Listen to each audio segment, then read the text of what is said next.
Sorry about that, guys. I don't know what just happened. My my computer screwed up on me right as soon as I hit the go live button. My computer screwed up on me. I had to reboot it real quick. So that was what that was about. I might have missed the super chat. I think I saw it. I'm gonna go to my YouTube now. Somebody said I just want to make sure I get the name right, so I got to pull up the chat again. I apologize about that, guys, but we're live. Stand up, New York Giant fans. What's going on, Bad Dog? I was wondering what was going on.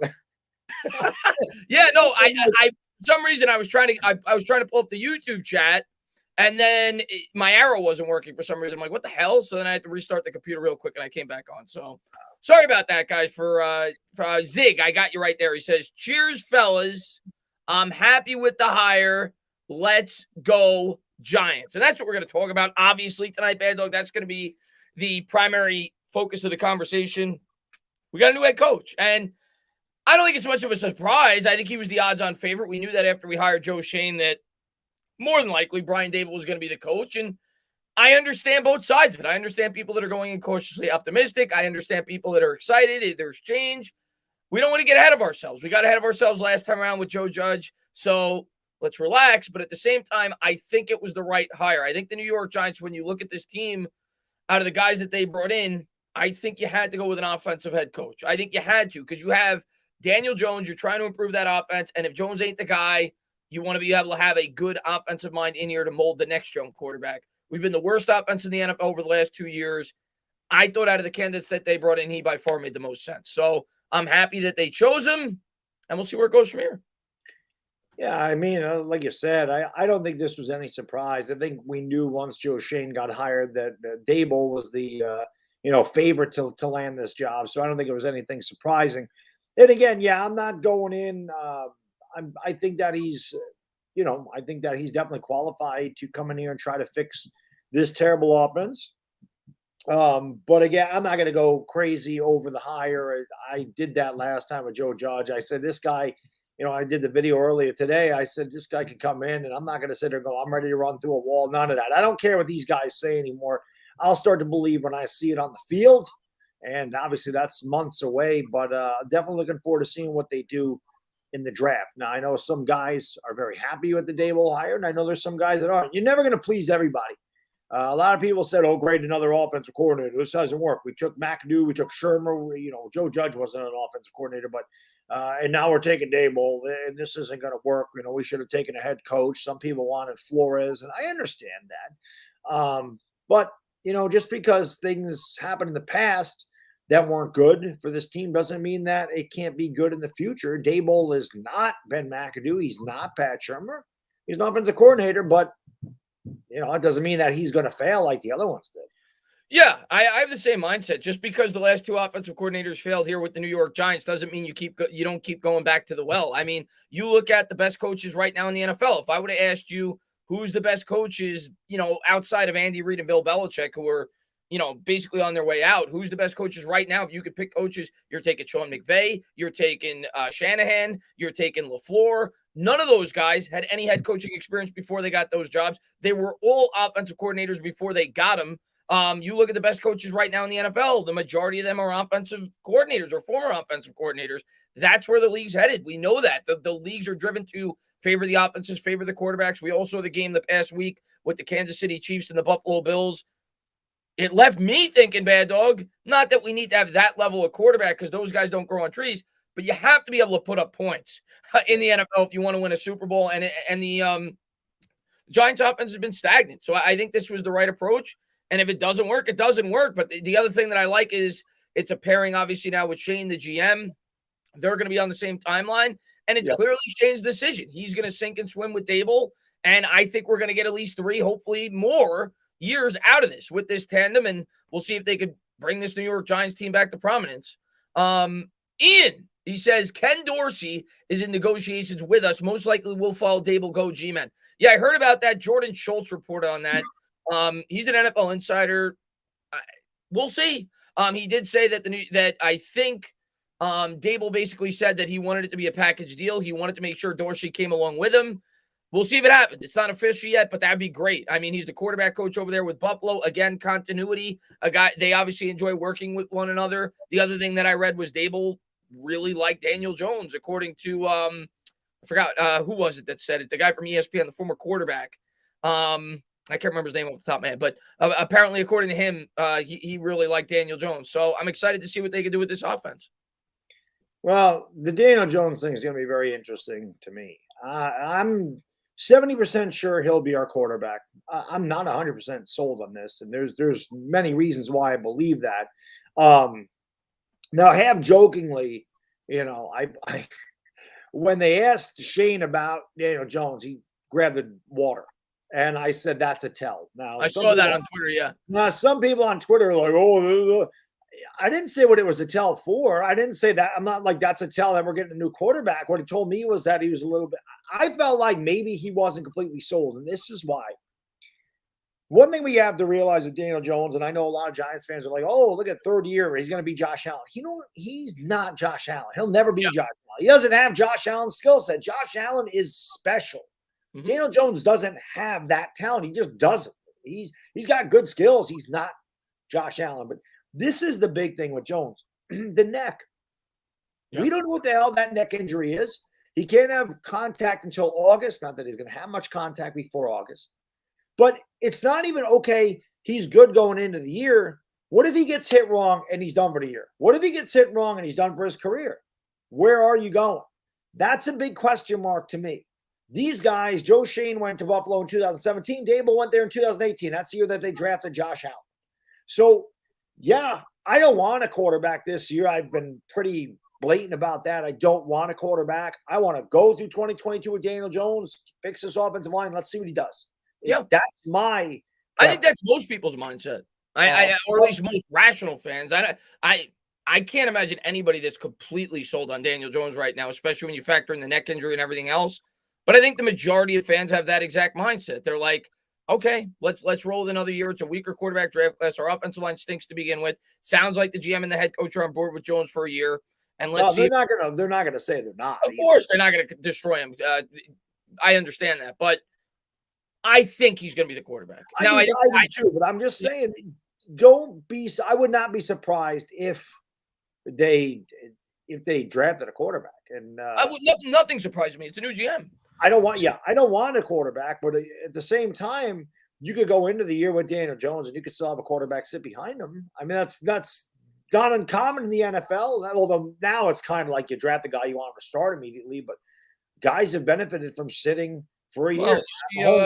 The 49ers did it this year with Lance. Right. But Mahomes definitely benefited. I mean, Aaron Rodgers had to sit a couple of years behind Brett Favre, but it benefited some guys. And listen, it's possible. They're not going to pick it. There's no way they're picking up Daniel Jones' fifth-year option. It's $21 million, and you don't know about his neck. You got to sign that before June, right? So I can't see him doing that. But I'm be perfectly happy with Daniel Jones coming back here. And if he's the guy, if he proves something to you, and then you want to think about extending him, okay. It's going to be interesting to me. I don't know what they're going to do. Neither do I. Well, we'll see. Cool Phil says, let's not get ahead of ourselves just yet. Sure, he seems great, but everyone was in love with Joe Judge after 1 year. So let's see what happens first. But I feel it's a great hire. Yeah, I'm not going to say I'm not going to say it's a bad or a great hire yet. Any coach, it doesn't matter who they brought in. There's been so many retreads that were great coaches somewhere else, and they were horrible at their new job. So any coach they bring in is a question mark. I don't care how accomplished they are, how unaccomplished they are, how much of an unknown they are. I am not going to be completely sold on this guy. Got to start to see growth with this football team. But out of the guys that they brought in, I thought he was the best guy for this specific football team. And we'll see. We'll see what he does. Ramen, man, thank you very much, man. Is there any chance we are Flores as a DC? No. Well, I'll never say never, but I mean, I would think, well, if Flores can't get a head coaching job, he'll have to take a DC job, but maybe. I doubt it, though. There's already rumors that he's interviewing for the New Orleans Saints job, and there's still a couple of other head coaching vacancies, so I doubt it. I don't see Flores coming here as a defense coordinator. I think it'll either be Patrick Graham back, which I'm leaning will not be the case, but it's certainly a possibility. Don Wink Martindale, Vic Fangio. There's a lot of good potential defensive coordinators out there that the Giants could bring in, a lot of them. Yep. Nathan says, say it with me, Daddy Daboll. Nathan's excited. And Peterman, stand up, new member. Welcome to the squad. Deception says, Daboll's on our Daboll's is that like a joke? Daboll's on our new head coach, huh? I don't know. I'm trying to figure out if that's a joke. A template says Daboll and Dorsey are a package deal. I love it. Also, what do you think about bringing in Trubisky as a backup and possibly pushing Jones? Yeah, we don't know a template. I want to pump the brakes on that a little bit. Like, that's not confirmed. Like, that's basically a rumor right now that it's leaning that way. So we'll see if Dorsey comes with him. That'd be great, because of the familiarity, quarterback coach. They've worked together before. They did a really good job with that Buffalo offense. But hopefully that'll be the case. As far as the Trubisky, I mean, I brought that up several times, Bad Dog, in recent streams. I think he by far makes the most sense. I think he's obviously worked in this scheme before. He's familiar with the offensive coordinator. If they do bring him in along with Daboll, if they bring in Dorsey, regardless, he's familiar with Daboll. Daboll obviously likes something in him. I'm sure he had something to do with bringing him in there. And I think he has a similar skill set in terms of his mobility to that of Daniel Jones. So I think Trubisky if they're sticking with Jones, I think Trubisky's a perfect backup. Yeah, I mean, the Giants definitely have to upgrade that position. I mean, Daniel Jones has not been able to get through an entire season healthy his entire career. And we've had some really bad backups, none worse than Mike Glennon. That was a train wreck. But yeah, so Mitch Trubisky's played in the league. He's brought the Bears to the playoffs. We would definitely be He's not going to embarrass you. He's not going to embarrass you like Glennon did. Correct. Yeah. I honestly, I don't think if they brought Trubisky in here, I don't think he'd be here to push Daniel Jones. I really don't. I don't think that they would start Trubisky over. I mean, you never know. This particular regimen, the regime, whatever, they have no allegiance to Daniel Jones. Dave Gettleman drafted him. Pat Shermer was the coach. They got rid of Shermer. They brought in Judge. Well, Gettleman's gone. Gettleman drafted him. Coaches are gone. This regime's got no allegiance to Daniel Jones. This is not Daboll's guy. This is not Shane's guy. So they want to bring in Trubisky. It is possible they say, okay, well, Trubisky outperformed him and he's going to start. But I think that they would go into the year with Daniel Jones as a starter if they brought in Trubisky. Yeah, I'm with you. I think you go with Jones. He's the higher upside at this point, at least, or I would think they'd probably feel that way. But I think Trubisky's the perfect guy to push Jones and potentially be a guy that could fill in if Jones goes down with an injury or maybe he's struggling over the first 6 or 7 games, So, but I definitely think he's a very good backup, and I think he makes a lot of sense because of the reasons that I said. Larry, thank you very much. Says, okay, fellers, the majority seem happy. What do you expect? What do you want from this new staff going forward? I don't know what to expect, to be honest with you. It's a complete unknown. The guy's never been a head coach before. Like I said, regardless of what the guy had done in the past, I still would have I don't know what to expect going in. I need to see results, and I need to see what they do in the offseason before I can even start to formulate an opinion on what this team is going to be. I need to see what they do in the draft, how they start to build this football team. But, I mean, my expectations, the offense. I'll say that. The offense is better be improved. We had the worst offense in football over the last 2 years. You're now bringing in a guy that's a very sought-after offensive coordinator. Obviously, the Miami Dolphins were hot on his heels as well. It's thought to be a strong offensive mind. We bring in a new GM. So my expectations for next year, I'm not going to put any win-loss total right now, Bad Dog, but my expectations for next year, I'm not saying we got to have a great offense, but a at least moderately improved offense. That start there. I expect to have an improved offense. I just want to see progression. I want to, like I said, before we started, I just want to see us get some guys like in the draft, and I want to see some guys. I don't want to have another 4-win clown show team. If we win 6 or 7 games, which is kind of where I'm going to put us this year, but you see some young talent and you say, okay, we're starting to build here and we're getting better, especially on the offensive side of the ball. That's really what I want to see. I don't know if I expect that, but that's what I'm looking for. Like I said, I don't know what to expect. I don't really know what these guys are going to do or what their plan is. I'm gonna hope that they fix the offensive line. That's what I'm going to hope that they do. That we 100% agree on, and hopefully they attack that early and often in this year's draft. John says, feels like I should go head first through a table out of respect for the Bills. Yeah, we're bringing all their guys in, and we'll see if we get Dorsey as well. But we're taking that whole organization, and hopefully it works as well here as it did there. Q-Dog, what's up, man? I'm so thankful for this great news, especially after my son's unfortunate passing. I'm in a better place. Thanks at the and Bad Dog for everything. Yeah, Q Dog, you told me that in one of my videos. I didn't even know what to say to you, man.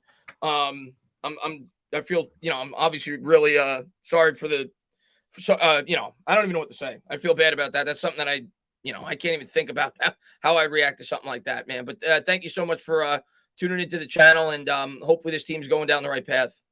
Yeah, I'm sorry to hear that, Q Dog. I don't think there's anything worse in this world than losing a child. So and me being a dad myself, my condolences, man. I don't know, my heart goes out to you. It's got to be rough. So I'm glad you're in a better place, man. Yeah. Dan, man, thank you very much, man. Stupid Giants getting me excited again. Appreciate all the content, gents. Oh, almost forgot. Dallas sucks. Listen, everybody's entitled to their own opinion. Some fans are going to be over the hills excited. I'm excited, but I'm going to go in cautiously optimistic. I'm not going to tout this guy to be the greatest thing of all time. I've learned my lesson as a fan, as a content creator. I need to start to see some results, and hopefully this team starts to progressively get better over the next couple of years. I'm going to be patient with Daboll. I'm going to be patient with Shane. I'm giving them 3 years, personally. So I'm going to give them their time. But, yeah, I'm excited, but it's an excitement that I don't know what's coming, but I think it was the right move. I think it was the right move. As long as Daboll don't come in here, have him running laps and challenging scoring plays, I'll be okay with him. Buck Josh says, I'm happy with the hire. If we can land Ken Dorsey as our offensive coordinator, it's going to be an exciting year. I'm hoping he can fix Jones. Let's go Giants. Yeah, I think we're all hoping that he could fix Jones. You need to fix that offensive line if you want to fix Jones. Start there for sure. That has to happen. That's going to be objective number one. And it'll help Saquon Barkley. If Saquon Barkley can run the ball, it's going to help Daniel Jones. Everything's predicated on the offensive line. Need an offensive line. That's what Shane said in his opening press conference, basically. Need it. We need an offensive line. It's just that is what it is. And that's why I'm like, the first 2 picks, take offensive linemen. I mean, at least 2 out of the first 3. If you want to go defensive end, or you wanted to take something else, Nakobe Dean or whatever, with one of them first 2 picks, fine. But I think if you're taking an early second round, you need to go offensive line again. They really, really have got to fix this thing. It has been a problem for a decade, and they have not fixed it. When they've tried to fix it, it's been an utter failure.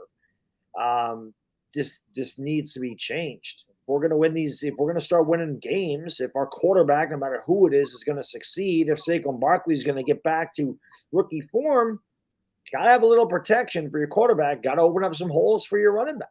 And the guys, again, we don't know who the hell our line is, Chris. We got Andrew Thomas. You got Nick Gates coming off a serious injury. Will Hernandez is going to be gone.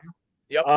Billy Price sucks. He's gone. Solder's gone. Parrott couldn't even beat out Solder. You got Shane Lemieux coming off a massive injury. What the hell is our offensive line going? We got one guy right now. We got one guy. Right. So you better address it in the draft. Yeah, 100%. No doubt about it. I think, like you said, 2 out of the first 3 picks have to be linemen. Yeah. And definitely one of those first 2 for sure. And again, like you said, I would not be upset if we took both first-round picks. I wouldn't be upset if they went 3 offensive linemen. To be honest with you. I know I'm speaking your language when I say that. You're speaking my language. If I was a GM, I would take 9, but I know that's not going to happen. Nader says, I don't know about this guy, Daboll, but it seems like he's better than Judge. Can he be worse? It's a crapshoot at this point. No, he can't be. Yeah, I mean, Judge didn't get the job done. So let's hope that this guy does. It can't be much worse than last year. Now, granted, we did have a ton of injuries, but Judge didn't do the team any favors, and it was a clean break, and it was the right thing to do by the Giants, and hopefully it's better. But I think I'm going to reserve judgment until I start to see results, but I'm excited. Adam says the New York Patriots didn't work. Hopefully the New York Bills do. If Daboll keeps play calling, I think we'll be okay. Shermer got a lot out of DJ as a rookie. He did in terms of touchdowns. He did. And we were definitely a more explosive offense. I will say that. There were a lot more big plays with Daniel Jones. Our red zone offense was, I think, around middle of the league, if I'm not mistaken, if I remember correctly. So we were definitely a stronger offense. We did turn the ball over a lot, but that's the nature of a rookie quarterback when you kind of give him free reign and allow him to drop back and, take shots the way that Shermer did. But yeah, I listen, I think Daniel Jones is better than what he's displayed the last 2 years. I'll say that. How good is he? I don't know. Is he Josh Allen, like Bad Dog said? Absolutely not. Do I think he can be better? Yes. If you improve the offensive line and you get a better scheme in here, yes, I do think Jones could be better. I just hope he can stay healthy. Yeah, I can tell you this: Daboll and if Dorsey comes in here, they're not going to hold Jones back. I feel like Judge held him back. I feel Yeah. like Judge completely destroyed. Just I love it. People like Daniel Jones fired, just coaches fired. No, the coaches got themselves fired. Listen, I don't think Daniel Jones is the future of the New York Giants, but yeah, it's Daniel Jones' fault because there's not 52 other people on this team that ain't getting the job done either. It's just Daniel Jones. Joe Judge destroyed Daniel Jones. Absolutely killed his confidence. Just anything that he did well his rookie year, they did not build on it at all. He looked like a totally different quarterback. It's just, I don't know. It wasn't good for Daniel Jones. I can tell you that. So if he is our quarterback this year, hopefully what they did. Again, I'm not going to say he's Josh Allen, but they were able to develop Josh Allen. And Josh Allen was terrible his first couple of years. Lots of turnovers. I think he had 52% completion percentage his rookie season. I didn't think Josh Allen was going to be good. That was way off. But they were able to develop him. So let's hope that if Jones is there, they can get the most out of Daniel Jones. That's all we can hope for. Yeah. Neil, man, thank you so much, man. He says, it's a beautiful day, my friends. We've been through hell the past several years and last year, but today is a step that is hopefully in the right direction. No more clown show. Let's blank and go.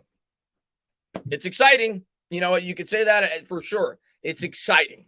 We've got a new GM. We've got a new head coach. You're going to have a completely new coaching staff. We'll see what they do with the defensive coordinator. OC's leaning Ken Dorsey.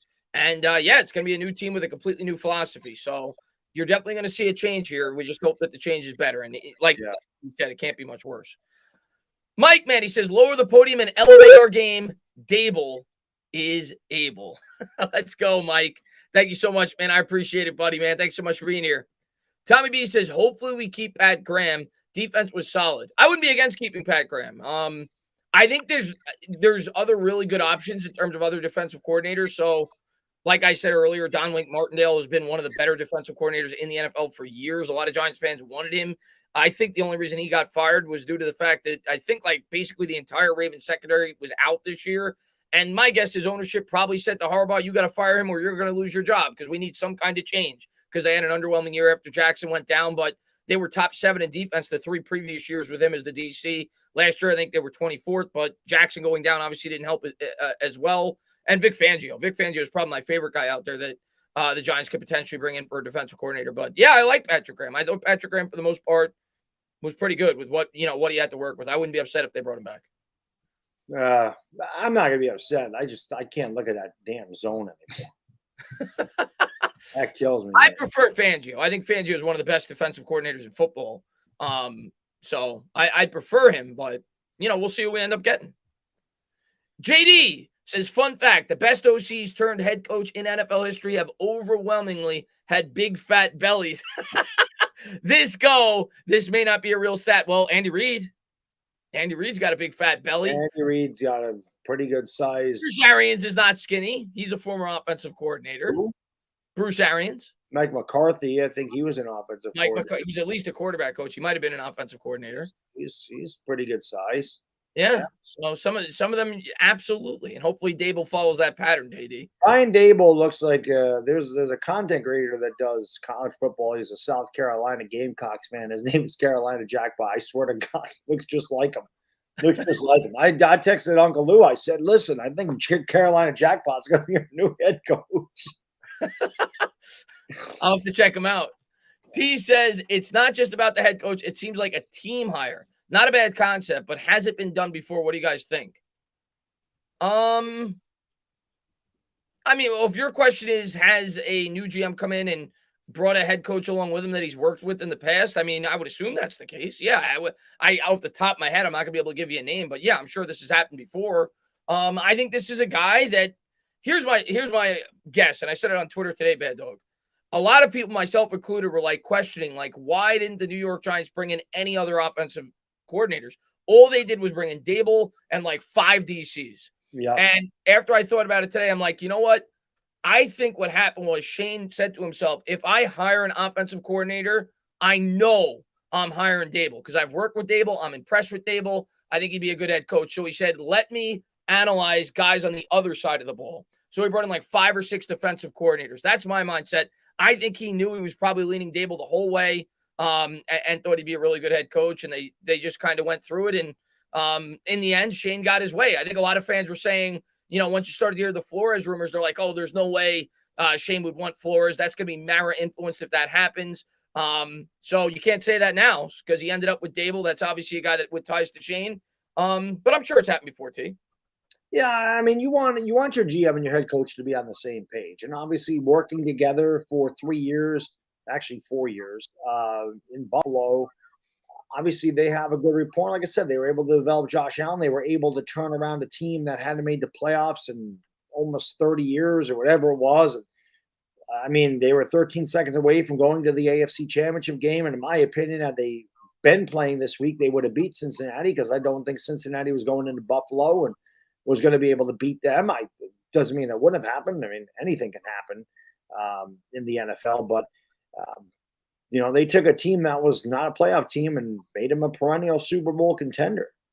Again, we don't have Josh Allen. That can certainly help a lot of teams.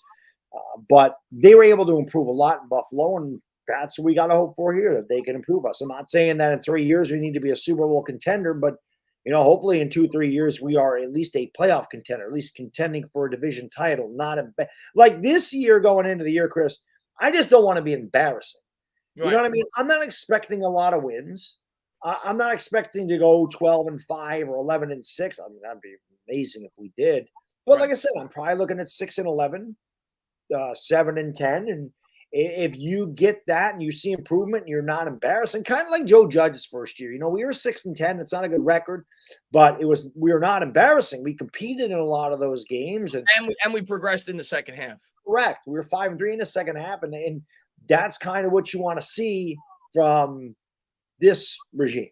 Is in this particular year, and then like I said, in a couple of years, you want to be in the playoffs. Obviously, we took a massive step backwards in 2021. Yeah. We'll see. My expectations it's so hard for me to project my expectations year to year because if they're going with Jones this year, 6-7 wins, like you said, if they exceed that, great. But I'm going to go in cautiously optimistic. And then if they make a quarterback change, I don't think I could then go into that second year expecting playoffs with a rookie quarterback. So it all depends on what they do with the quarterback position for year 2. How many quarterbacks made the playoffs, right? Off the top, you had maybe 3-4 in their rookie year. So I have to see what they do the following year and so on and so forth. They take it a year by year basis. But obviously, we're all hoping by year 3, this team is at least trending, towards the playoffs. So one year at a time, and hopefully they surprise us next year. Yeah. Harrison says, heard Daboll interested in Don Wink Martindale for DC. What do you guys think? I would love him. I just talked about him briefly earlier. I would love him. We brought him in. I mean, you go back 2 years ago, I think he was like the favorite for most Giant fans in terms of, or at least half the I was definitely interested in hiring him as our head coach. I would love him as a defense coordinator.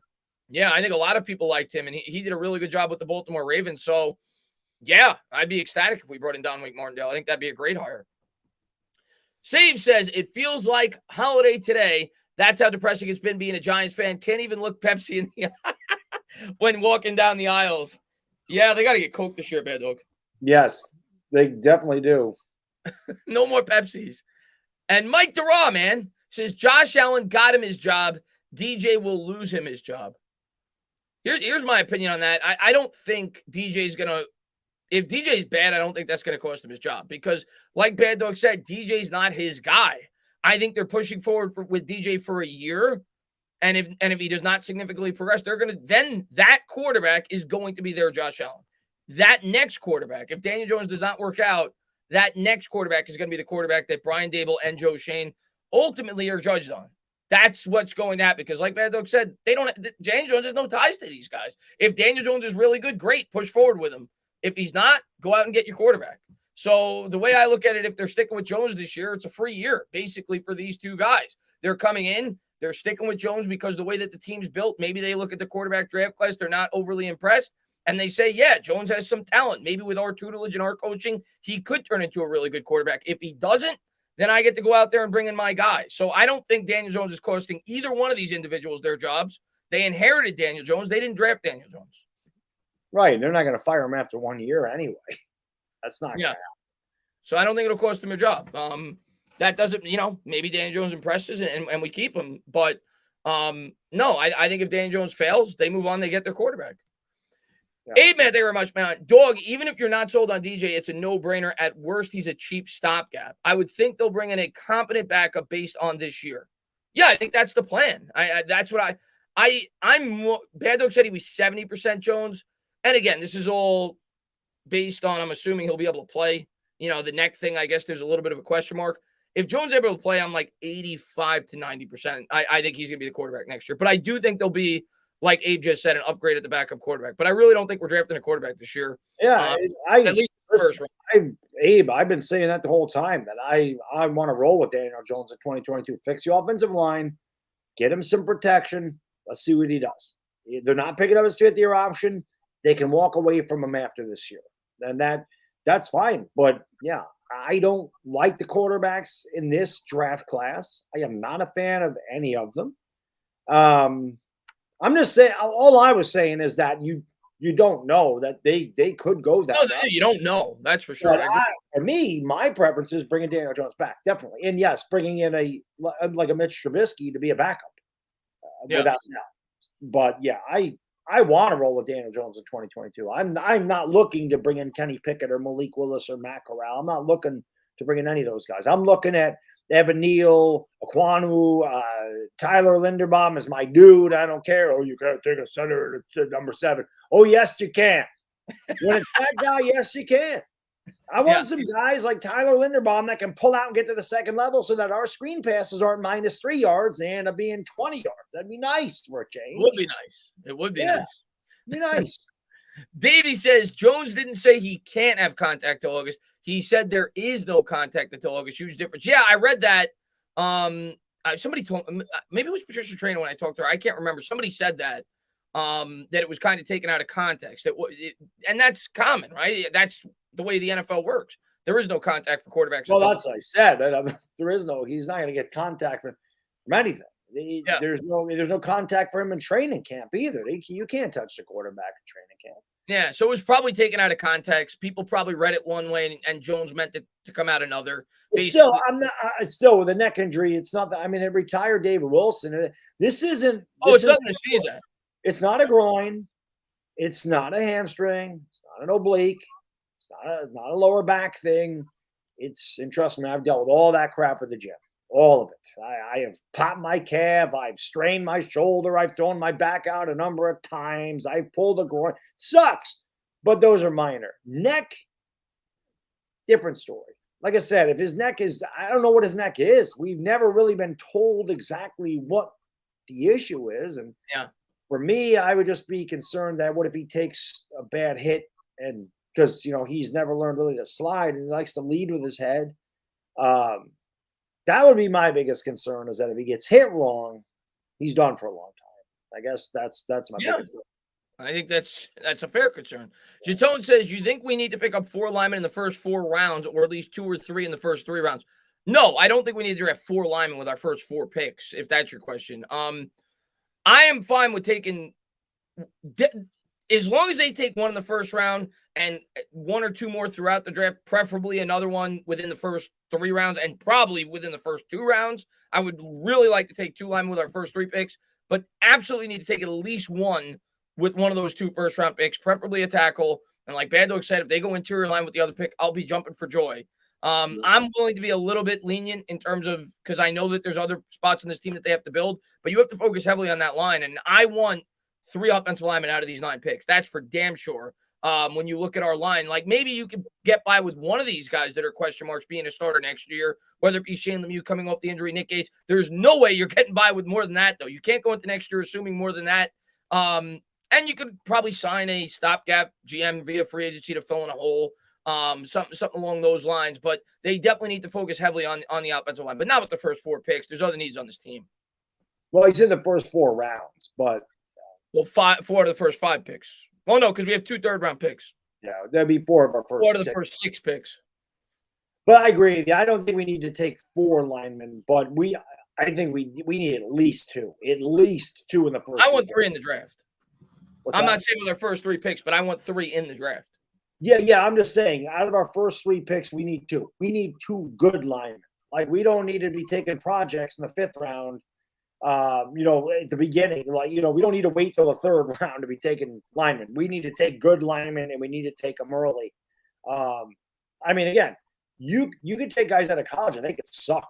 It happens, but if you're getting drafted that high, it's because you have a high ceiling. At least they assume you to be very good.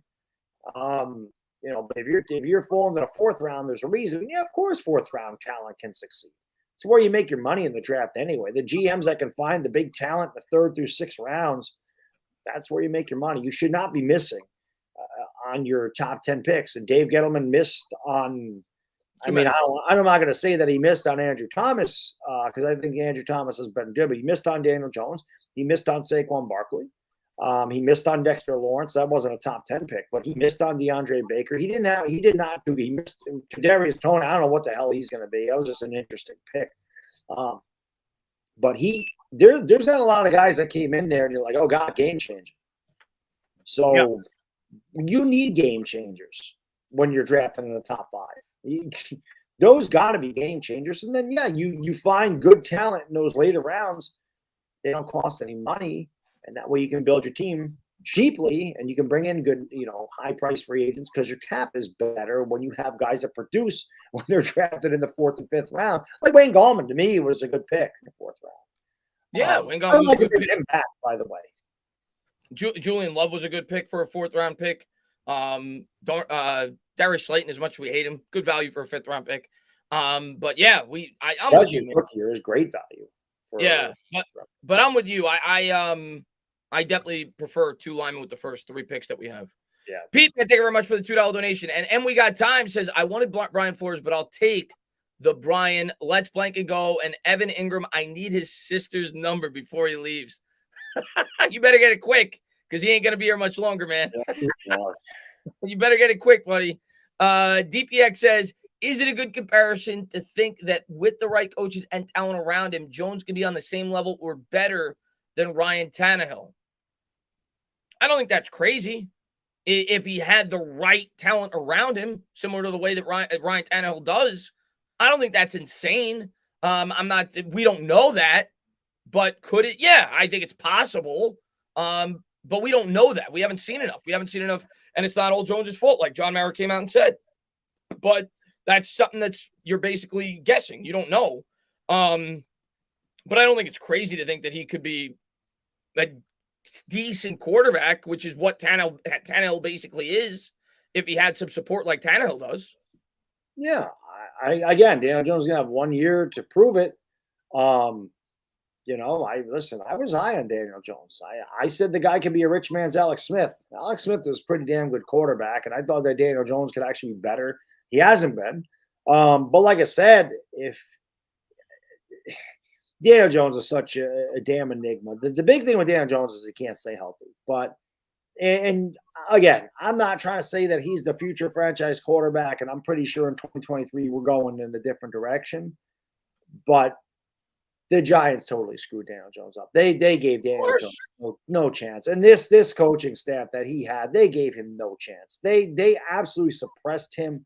They kicked him when he was down. They kept him down. They never gave him a chance. Joe Judge and company never, ever, ever gave Daniel Jones a chance to really open up and be aggressive and to do. The only time we really saw him aggressive was like the first 4 games of the season. He had 2 really good games. He had a good game against Washington, and he could have been better. They took the touchdown back on some BS, or his run, they took the touchdown back and some BS holding call, and then he threw a perfect pass to Darius Slayton, who dropped it. He could have a massive game. And then, of course, the game in New Orleans, when he threw for over 400 yards. And then he went completely downhill. So, again, I just feel like that coaching staff really hurt him in the worst way the last 2 seasons. They just too conservative. And we'll see what they do. I mean, whether Daniel Jones is a quarterback or not, Chris, going into 2022, I'm excited to see whoever the hell our quarterback is, and I do believe it will be Daniel Jones, what these guys can do for him. And again, fix the damn offensive line so he has more time, more confidence, and a better system. And maybe it fixes it. Maybe it Yeah. doesn't. But if it doesn't, at least you set up a better situation for the guy that's going to replace him. We've said that for years. Yeah, and I think that has to be the mindset this offseason. Tudo, man, thank you very much, man. Salute day, fellas. Drop by to pay our proper respects, and for all Giants fans around the world, slam all the sticky boys losers on the ground. What's going on, Tudo, man? Glad to see The you, buddy. boys. And thank you for He being here. hates the boys. I don't blame him. Isaiah says, so do we got to bring out the tables now? Giants Mafia. That's right. We got Bills Mafia. Now, that used to be a phrase on, well, not just on YouTube. I think that was not just YouTube, but they used to call us Giants Mafia, right? Didn't the Bills steal that from us? Wasn't that a thing? Yeah. So the trash talking group when I started here, that was our name. We were the Giants Mafia, and people were like, "Oh, you stole the Bills Mafia." No, the Bills Mafia came out way after 2007. You can go back look at Cop Pizzle's videos from 2007.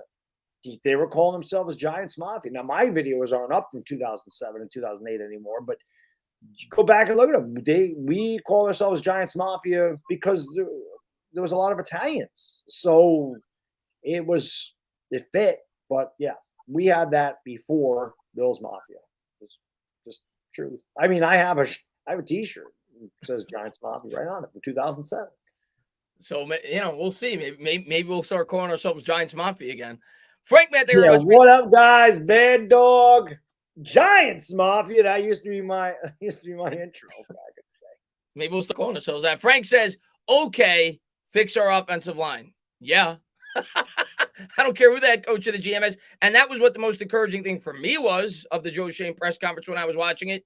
He talked about the offensive line like 3 different times, not just in the press conference, off the press conference. He talked about it with SNY. He talked about it with everybody, how the offensive line completely failed Jones, how it's been a complete disaster. So it makes me feel even stronger in my belief that they're going to address it. So I'm not too worried about it. I think they will address it early this year in the draft. Yeah, I hope so. LA Lou says hiring Shane Daboll and possibly Dorsey doesn't give you guarantees, but it does 2 things. 1, it assures you no more Judge and G-Man.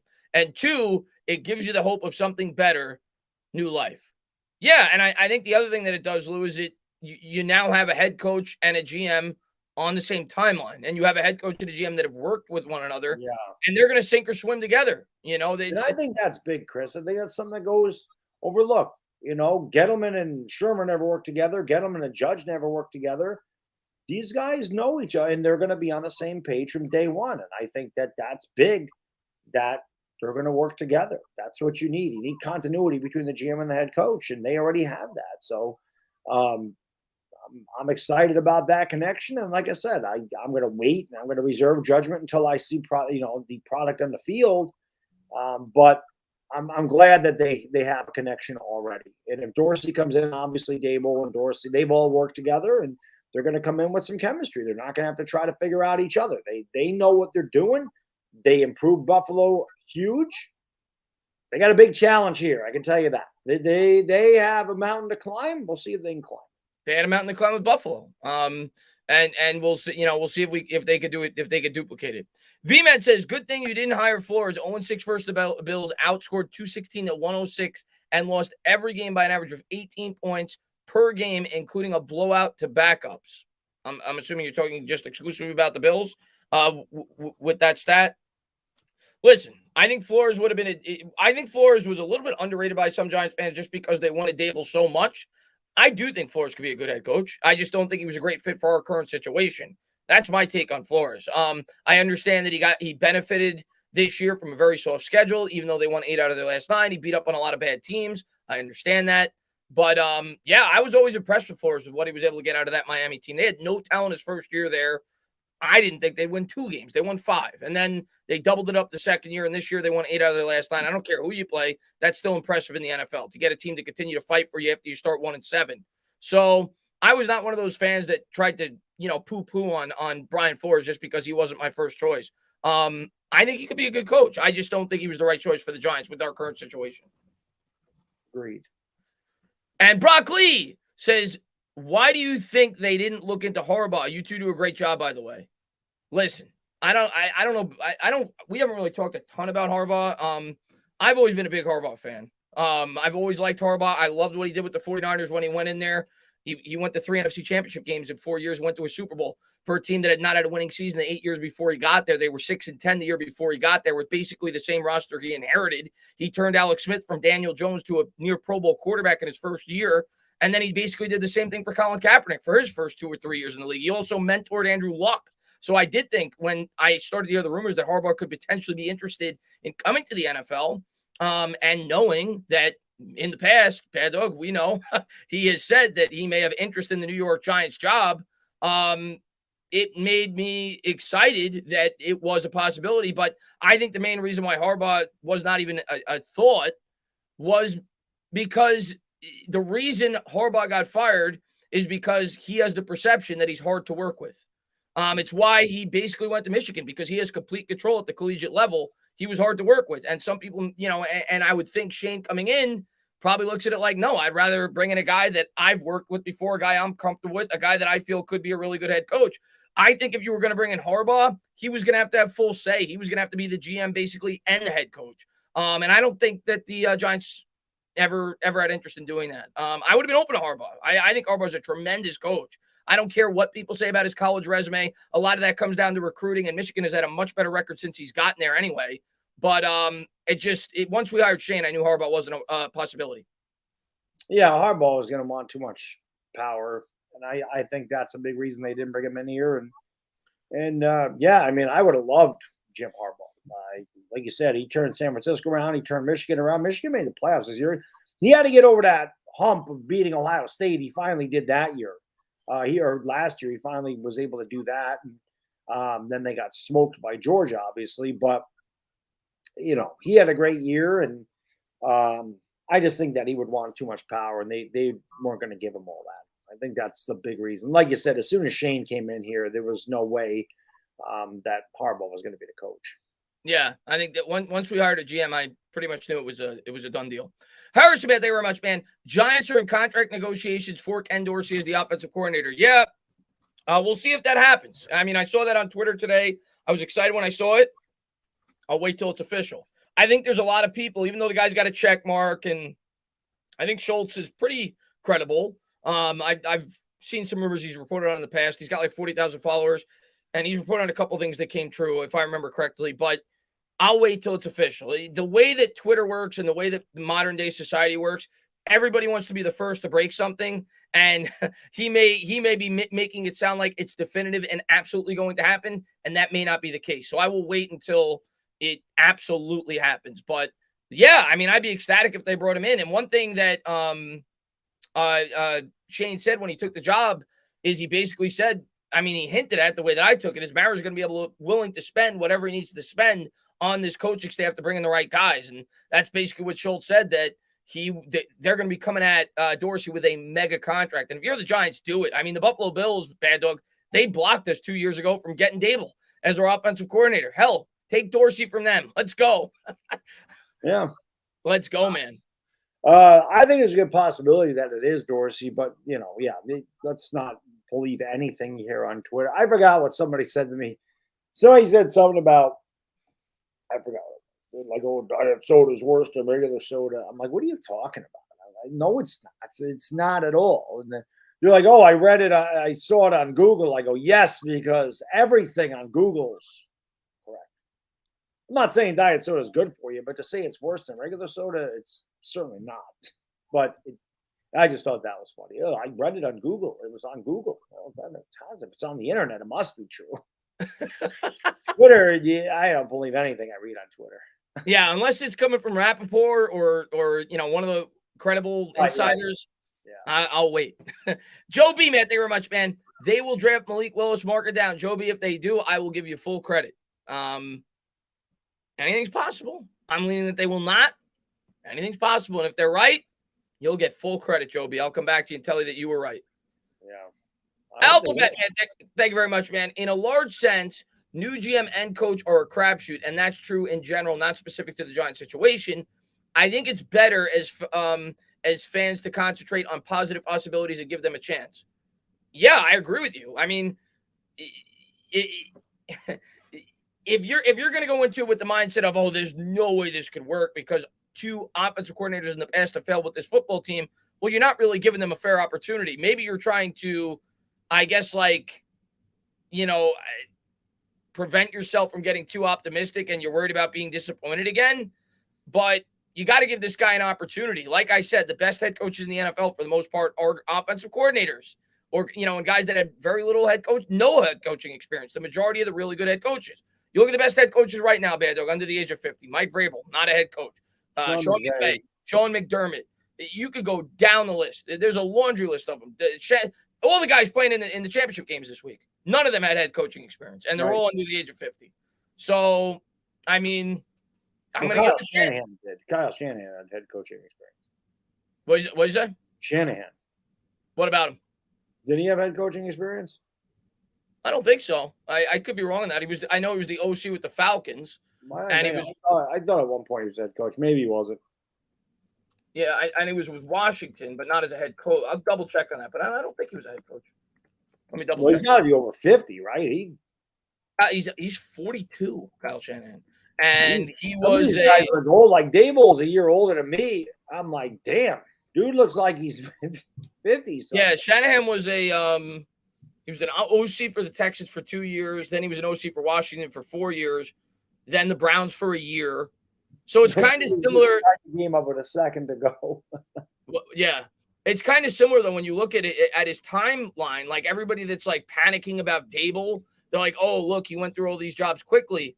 Well, he was with the Texans for 2 years, then he was out of job. He was with Washington for 3 years, then he was out of job. He was with Cleveland for 1 year, then he was out of job, and then he was with the Falcons for 2 years, and then obviously he had a lot to do with that Super Bowl, and that's when he got the head coaching opportunity. But a lot of these guys go through a lot of jobs before they click. And I would guess, based off that timeline, he didn't have good quarterbacks to work with, much like the guy that we got. I mean, Washington didn't have any great quarterbacks from 10 to 13 outside of RG3 for that 1 year. I think he was in that time frame, but obviously went down with the injury. Cleveland didn't have a good quarterback in 2014. Houston didn't have a good quarterback in 2008 and 2009. So it's kind of the same thing for Shanahan. So I'm not saying this guy's going to be Shanahan. Shanahan's one of the best coaches in the NFL, but it's not out of the realm of possibility for him to be very successful, much like Shanahan was. Steven, man, thank you very much, man. I'm not saying they will, but if the Giants did take a quarterback in this draft, which one would you guys prefer? I got to do more research before I can answer that. People are just looking at highlights right now. And listen, Malik Willis is a fun prospect. Malik Willis has an arm. He's elusive. I understand it. The people that are big fans of Malik Willis, I have to look at more film before I can give you I will give you a definitive answer by like February on which quarterback that I think is the best. But the way, if I was a GM, I'm just going to tell you what I would look for if I was taking a quarterback top 5 or top 7 in any draft. My favorite quarterback would be the quarterback with the most upside. It wouldn't be the safest quarterback. It would be the quarterback that has the highest potential ceiling because I would trust my head coaches to get the most out of their ability. Much like the Buffalo Bills did with Josh Allen, that's the type of quarterback I'd be going after. I'd be going after a Trey Lance, much like the 49ers did last year. That was kind of a guy that was a project but has a really high ceiling, and if you put him in the right situation with the right coaching staff, the sky's the limit, much like with a guy like Josh Allen. So that's what I'd be looking at. The guy with the highest potential ceiling if I was to take a quarterback in this year's draft. I don't know how they just took the Rangers' goal away. What a bunch of BS that was, but whatever. Screw them, I guess. Just screw the Rangers. The officials just cost them a game. For me, if I'm taking it, it'd be Malik Willis for me. I feel like he's the closest to one of the modern day quarterbacks anyway. My favorite thing about Malik Willis is that I said this before, and I'm not saying that he's Kyler Murray, but his ability to throw on the run and that quick hip torque and that strong arm, that reminds me a lot of Kyler Murray. But I feel like he's a guy with, like you said, Chris, I think he has the most upside. He might be the biggest risk, but I feel like he has the most upside. Right now, if you ask me, that'd probably be my guy. Yeah. If you ask me right now, because I feel like I probably am going to feel like he has the highest upside, but I just think he's going to be viewed as too much of a gamble for to take 5 or 7, especially with all the holes that we currently have on our roster. But yeah, he probably, if you ask me today, I would say he probably has the highest ceiling. But he probably also has the lowest floor of a lot of the guys that are in this draft. Roldy, man, thank you very much, man. Q-Dog, I'm so sorry for your loss, man. My heart hurts hearing my condolences to you and your family. Prayers to, yeah, man. I don't even know what to say to that, man. Like, Q-Dog's been with me since the beginning of my channel. I actually sent him a Daniel Jones jersey because how much he loved Daniel Jones. I sent him one. And I feel bad for him, man. I don't even know what to say, man. But I hope, obviously you're never going to get over it, but I don't even know what to say, man. Lou, man, thank you very much, man. Hey, Bad Dog, bald head gang in full effect. Always. I always ask my son, I say, where's my hair go? He says, it's dead. It's dead. My hair is dead. Roldy says, guys, the Giants are not going to take straight O-line in the draft. Of course they're not. They said JS and BB, when drafted O-line, they've done it in the second and third rounds. I'm assuming that. Our GM.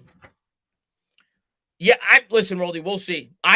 Here's what I'll say, Roldy, and you could point the finger and call me completely wrong and call me a moron on draft night if I'm wrong. I would be beyond shocked if they don't take one lineman with one of those first two picks. Beyond shocked. I don't think they're going to double up. I think they're going to go one lineman, and I think they're going to go defense. But I am like 98.9% sure they're going to take a lineman with one of those first two picks. I don't know about two. I would actually lean they probably won't take two with the first two picks, but I think they're going to take one. They have to get at least one. Especially after what Shane said. I mean, it's our clear biggest weakness on this roster.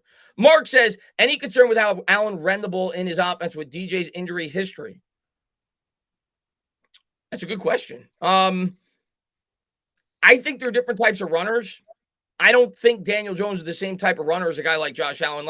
And I would hope that Brian Daboll has enough intelligence to realize that. Like, Josh Allen is built like Cam Newton. Like, Josh Allen puts a beating on defenders when he takes off and runs with the football. And yes, I know that Daniel Jones, at the goal line this year against, I think it was the Falcons, lowered the shoulder and he knocked the guy down, but he's not built like Josh Allen. So he can't take a pounding like Josh Allen can, especially with the injury history that he's had. So I would like to think, and Daboll, you do any research on this guy, he seems he adjusts his offense week to week, even day to day, based off some of the things that Stephon Diggs has said. So I think he's going to try to fit it around Daniel Jones. I'm not saying they're not going to run with Daniel Jones, but I don't expect them to run in the same way that they do with Josh Allen. Well, Josh Allen's also a scrambler. Like, he'll take off on his own, where Daniel Jones's yards pretty much come from, set plays with him running. Excuse me, with him running the ball. Yeah. So Nader says, "Oh, go ahead, Bad Dog. You were going to say something?" No, I'm just saying. I think they're two different types of runners as far as this goes. Completely different. Nader says, "I'm with Bad Dog. Judge destroyed DJ." I'm with Bad Dog too. We've been saying that for a long time. That not just Judge, Gettleman as well, the Giant Mara as well, firing Pat Shermer after just 1 year when he was drafted to Daniel Jones was drafted to fit in his scheme. The Giants in general destroyed Daniel Jones, his upbringing. Dharma, man, thank you very much, man. What's crack-a-lackin', good fellas? Let's back our GM. We have no choice but to. We got to give the guy an opportunity. And one thing I'll say is, Bad Dog and myself, we gave Gettleman an opportunity. Why the hell wouldn't we give Shane an opportunity? So I think you and I were more patient with Gettleman than most people. Yeah. So if we were patient with Gettleman after the first year that they had, I think we're gonna be just as patient, if not more patient, with Joe Shane. You have to give this guy at least 3 years to build this team. Like, we all talk about how bad of a job Gettleman did, and he did. That means Joe Shane's inheriting that. So you got to give him some time to get out of it. So I think most fans are going to give this guy some time. Not all fans. You know that as well as anybody. But I think most fans are going to give this guy some time to get this team out of the cellar. Yep. Agree. Ross the boss. I really want the Giants to trade up to late 15 to 20. You mean trade down? You mean trade up with our second round pick. By giving up 2 and 3 or something. Let's get Malik Willis. He's raw, but he looks like Lamar more accurate. We'll see. Maybe they will. Listen, here's what I'll say about the quarterback. If they feel Malik, any of them, have elite potential, I'm not going to bat an eye. I'm going to say, okay, but you better be right. If you're wrong, you're probably going to lose your job in 3 years. So if you're going to take that shot, you better be right with the shot that you take. That's it. And I'm not going to flip out. I'm going to give the quarterback an opportunity. I'm going to give the head coach and GM an opportunity, and let's see if it works out. If that's the route they decide to take. Larry J says, as long as we could get someone to teach DJ not to try and stop a linebacker or an edge with his head, he will be better. You're a quarterback, for F's sake. Slide. You're not a battering ram. DJ, protect yourself. And that's kind of what Josh Allen is. Like, Josh Allen is literally a battering ram. That's a guy who doesn't really slide. A lot of times he will even jump over defenders. But like I said earlier, Daniel Jones is not built that way. He can't take a beating the way that a guy like Josh Allen can. So, right. Larry, we've been saying that for the last 3 years with Daniel Jones. He's got to learn how to slide. And to this point, he really hasn't done it. No. Got to get a baseball guy in here. Jesse says, hey, guys, New York Giants finally got Dabolls to pay off bills. There you go, Jesse, man. Thanks for popping in. And Scott says, you guys think what Jeff Garcia was said was second? Did you see that? I saw it. Did you see that, Bad Dog? No. All right, I'm going to pull the exact quote up right now because I don't remember off the top of my head, but I did see it. It was on Twitter. There was a female reporter, and basically Garcia said something along the lines of,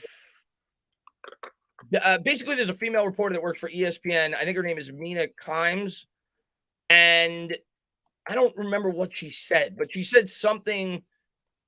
Here, I'll read it right now. Who the hell is Mina Kimes, and when is the last time she ever threw a touchdown pass in a game? Never, ever has she taken a snap or could truly understand the ability, the mindset, the physical, and mental toughness that it takes to play the quarterback position or any position in the NFL. The fact that there are people out there given a platform to talk about something that they have never done is hilarious, and that's how you have to look at her. She's a joke. So let's just laugh at her and support Jimmy. Root on our Niners. So I'm assuming based on what he's saying, she said something bad about Jimmy Garoppolo. Root on our Niners to go out and beat the living blank out of one more team. That's what it takes. She will never know that feeling. Can I get an amen? Peace. Two things. Yeah. First of all, that's not sexist at all. I don't think that he's saying anything about her. The fact that the only way I could see somebody trying to twist, I agree with you. Because she's a female. The only way that somebody could try to twist that into sexist is if they say to themselves, he wouldn't have said that if it was a man. And you don't know that. Regardless, that is the most humorous thing. Dumbest thing. You can't talk about that. You've never. I don't give a damn. So you've never directed a movie in your life, so you can't have a reaction to a film. You can't give an opinion on a film. You've never been president of the United States. You can't give your opinion on the president of the United States. It's the dumbest thing I've ever heard. That is so stupid. And we get that. We've talked about this off of people say that. People are like, "Oh, you get that criticism." And I'm like, as soon as you do that, you've lost your argument. Why are you comparing Jimmy Garoppolo to a female analyst or whatever she is? Why are you even making that comparison? See, you don't compare Jimmy Garoppolo to somebody reporting on ESPN. You compare Jimmy Garoppolo to his peers. You don't compare Daniel Jones to me or Joe Judge to me. You compare Joe Judge to his peers.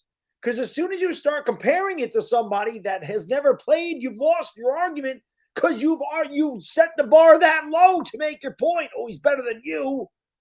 It's the dumbest thing I've ever heard. I remember so many writers. There's so many writers and reporters that have never played. So what are you talking about? I remember we had this conversation. Somebody wrote a comment on one of my videos, and we were talking after a stream one time like we always do. Somebody wrote a comment on one of my videos in which I talked about John Merritt, how bad of a job as he did as an owner. And then one of the comments were, Chris, you know what, how about you get some experience in terms of being an owner? And he said it in a much more derogatory way. I don't remember the exact comment, but he basically said you should not be able to talk about the owner and talk about a bad job that he's done because you've never owned a football team. And nobody should be on YouTube. That is the dumbest thing I've ever heard in my life. So you can't critique people on anything in life if you don't have any experience doing it. Correct. So if you haven't made a video on YouTube, you can't. So according to that, if you're saying that you've never made a video on YouTube, you can't critique us because we make videos on YouTube. It's so stupid. You can critique whatever the hell you want. Everybody's entitled to their own opinion. Yeah. Like I said, I've never directed a film, but I can tell you when a film sucks or when I think a film is good. They're all different, but that's just ridiculous. Oh, I've never written a rap song either, but I can say, hey, I like this one or I don't like that one. I don't need experience to know what I like or what I don't like or what I think is good and isn't good. It's such a stupid argument. That always makes you laugh when people are like, "Oh, you can't do better." Oh, no kidding. Because if I could, I wouldn't be here. I mean, let's face it. If I was better than Daniel Jones, I'd be in the NFL. Yeah, exactly. Template says maybe bringing Trubisky as a backup. Yeah, we said that earlier, and I think he makes the most sense, man. And we got time. Says I think my super chat got. No, I read it. I'm just behind, and we got time.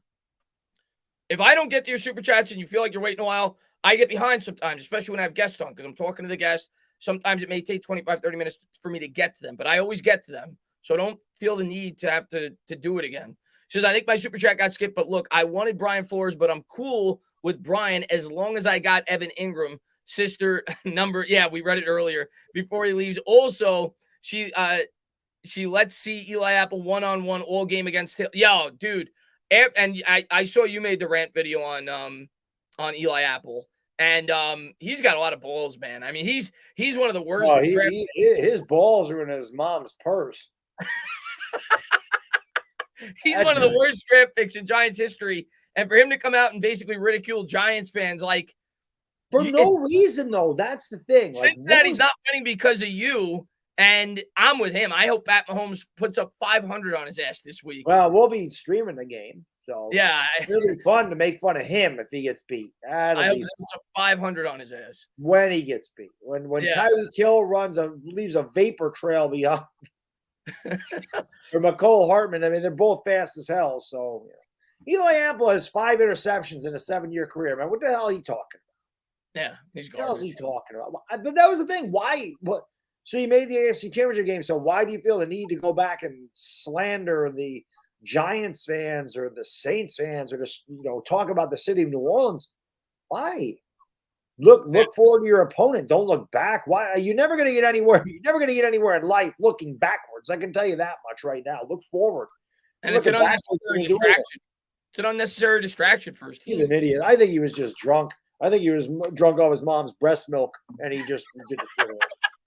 Alvin says, if we want to be a good team, we have to start drafting better. Two good drafts could turn this team around. Yeah, I mean, the team is built in the draft. And you look at the best teams in the league. That's how they build their team. I mean, are there teams like the Rams? Yes, but they're outliers. The majority of teams build their foundation through the draft. And that's what we have to do. We've been saying it for years. We have not been able to do it. But that's what's great about the NFL. You look at all these teams that you thought were in atrocious situations, and they flip it within a year or two if they get the right guys in there. The Cardinals did it. Obviously, Kyler Murray helped tremendously. They haven't won any playoff games, but obviously they took a big jump. And there's the Buffalo Bills are a perfect example. There's several others of teams that have a quick jump very quick. That's the way the NFL works. If you get the right coaching. The Bengals turned it around quick. You get the right coaching, you get the right quarterback, you can turn around real quick. Nader says, I want to go back to a base 4-3 defense. Is John Fox available to be a DC? I don't even know how old John Fox is. How old is John Fox? I don't think John Fox would be available. He's been out of the NFL for some time. Yeah, he's not coached since 2017. So, no, John Fox not available. I don't see him coming back as a head coach. He's also 66 years, defensive coordinator rather. He's also 66 years old. But there's plenty of guys that could run a 4-3. He's not the only one. But I don't think we're going to run a base anything. I was talking about that with and Corn. I can't see your super sticker because I don't have the YouTube chat in front of me because it conked out earlier. But thank you so much for the $2 super sticker. I appreciate it. But I was talking about it with Justin when I had him on my channel the other night. Like the majority of NFL defenses nowadays, they're multifaceted. It's very rare that you see teams run exclusively a 3-4 or a 4-3. Like with the nickel packages and all the extra DBs you have on the field. Like it's just a different game than it used to be.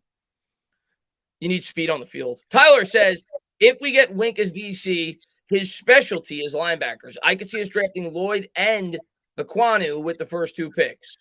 Yeah, I did a video on that. I think who was it? Who was the mock draft?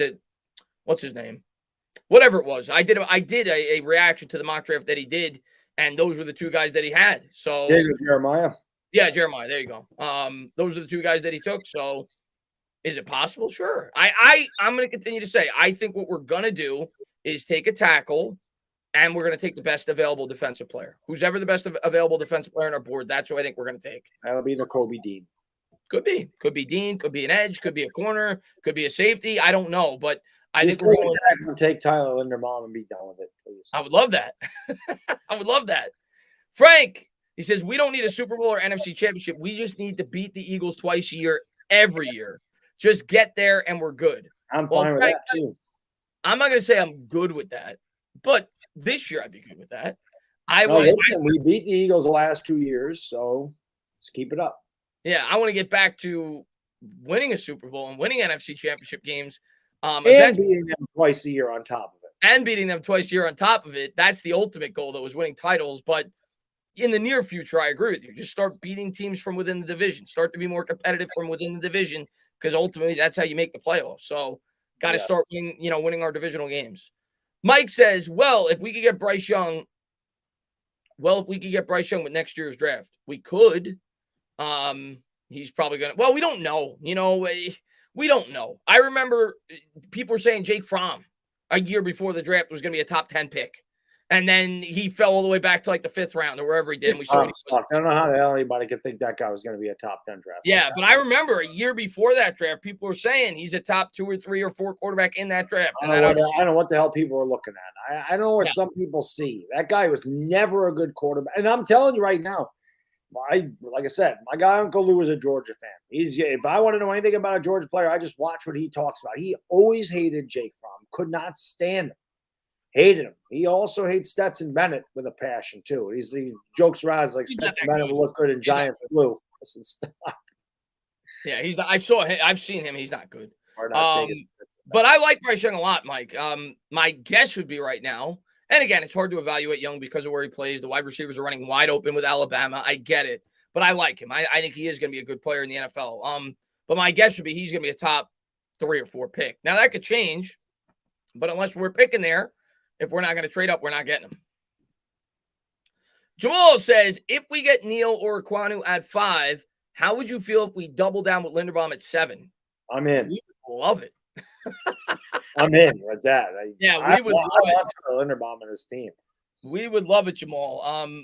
I don't think they're gonna do that, but I would love it. And that's always been my thought process since I've been on YouTube, is we got to get that thing situated before we're really going to progress forward as an organization. So to me, that should be the primary focus. They haven't fixed it for 12 years. So if you have an opportunity to shore that thing up after you completely ignored it this past offseason, and matter of fact, let it get worse with the departure of Kevin Zeitler, do it. I mean, I'd be happy. I just don't think it's going to happen. I think they, like I said earlier, I think it'll go lineman and defense. But yeah, I think Baddog and myself be really happy if you go with 2 linemen, please. Here's the thing. I don't think any Giants. Well, there's definitely going to be some. You're going to have some Giants fans that are going to talk about positional value if they double up the line, and they'll be. You're not going to please everybody. Yeah, but I think the majority of Giants fans, that may not be their dream scenario. Like, they may want like an edge or a Jabo or Karlaftis or whatever. Karlaftis. What did you say? I don't want Karlaftis at all. I'm just saying. I'm just throwing out names. Like, they may want an edge and a lineman. Well, listen, man. Like I said, if we would have taken Quentin Nelson number 2 in 2018. There would have been a lot of Giants that go, what is there a guard do the number 2 for? And then 2 years later, why the hell didn't we draft Quentin Nelson? We should have never taken Saquon Barkley. So, yeah, the positional value, who the hell takes the guard 2? Wouldn't you like to have Quentin Nelson on this team right now? I would. Yeah. He's more productive than Barkley's been. He's the best guard. Positional value, whatever. Take your biggest needs in the draft. That's what you need to do. Stop worrying about best player available. We have needs on this team. Yeah. Needs. Jerry Reese's biggest problem is best player available, best player available, best player available. And it did not work for years. And I don't even know how the hell he ended up with Eric Flowers, because that was not best plair available. I can tell you that. But neither was Eli Apple, for that matter. He really started to fall off. He wasn't even taken. I don't know what the hell he was doing his last 3 years. Eric Flowers, Eli Apple, and Evan Ingram back to back to back. Then he lost his job for a good reason. Yeah, that was terrible. I think in the first round, I don't think you should draft exclusively for need, but I think need is much more important in the first round as compared to the later rounds. I think yes, that I agree with. As draft wears along, I think it's almost exclusively BPA. But that I agree with. Yes, but in the early rounds, I think you have to try to match. You have to match need with BPA in the early rounds. There's no bigger need on this team than the offensive line. Nothing. Oh, There's nothing bigger than people can say quarterback. You might be right, but we can bring in a quarterback, and if we have nobody protecting, that quarterback ain't going to be good. That's what Joe Shane said. So people could disagree with me. People could disagree with you.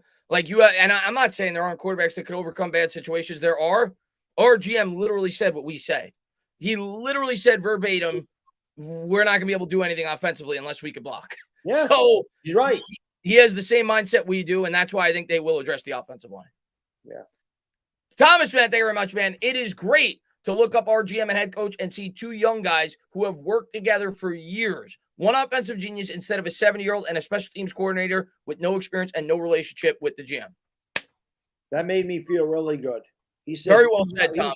Made me feel really good because he said two young guys and they're my age. So that made me feel good. Thank you. Both in their 40s. No, very well said, though, Tom. You're absolutely right. I mean, I think it's important to have a GM and a head coach on the same timeline because now you don't have.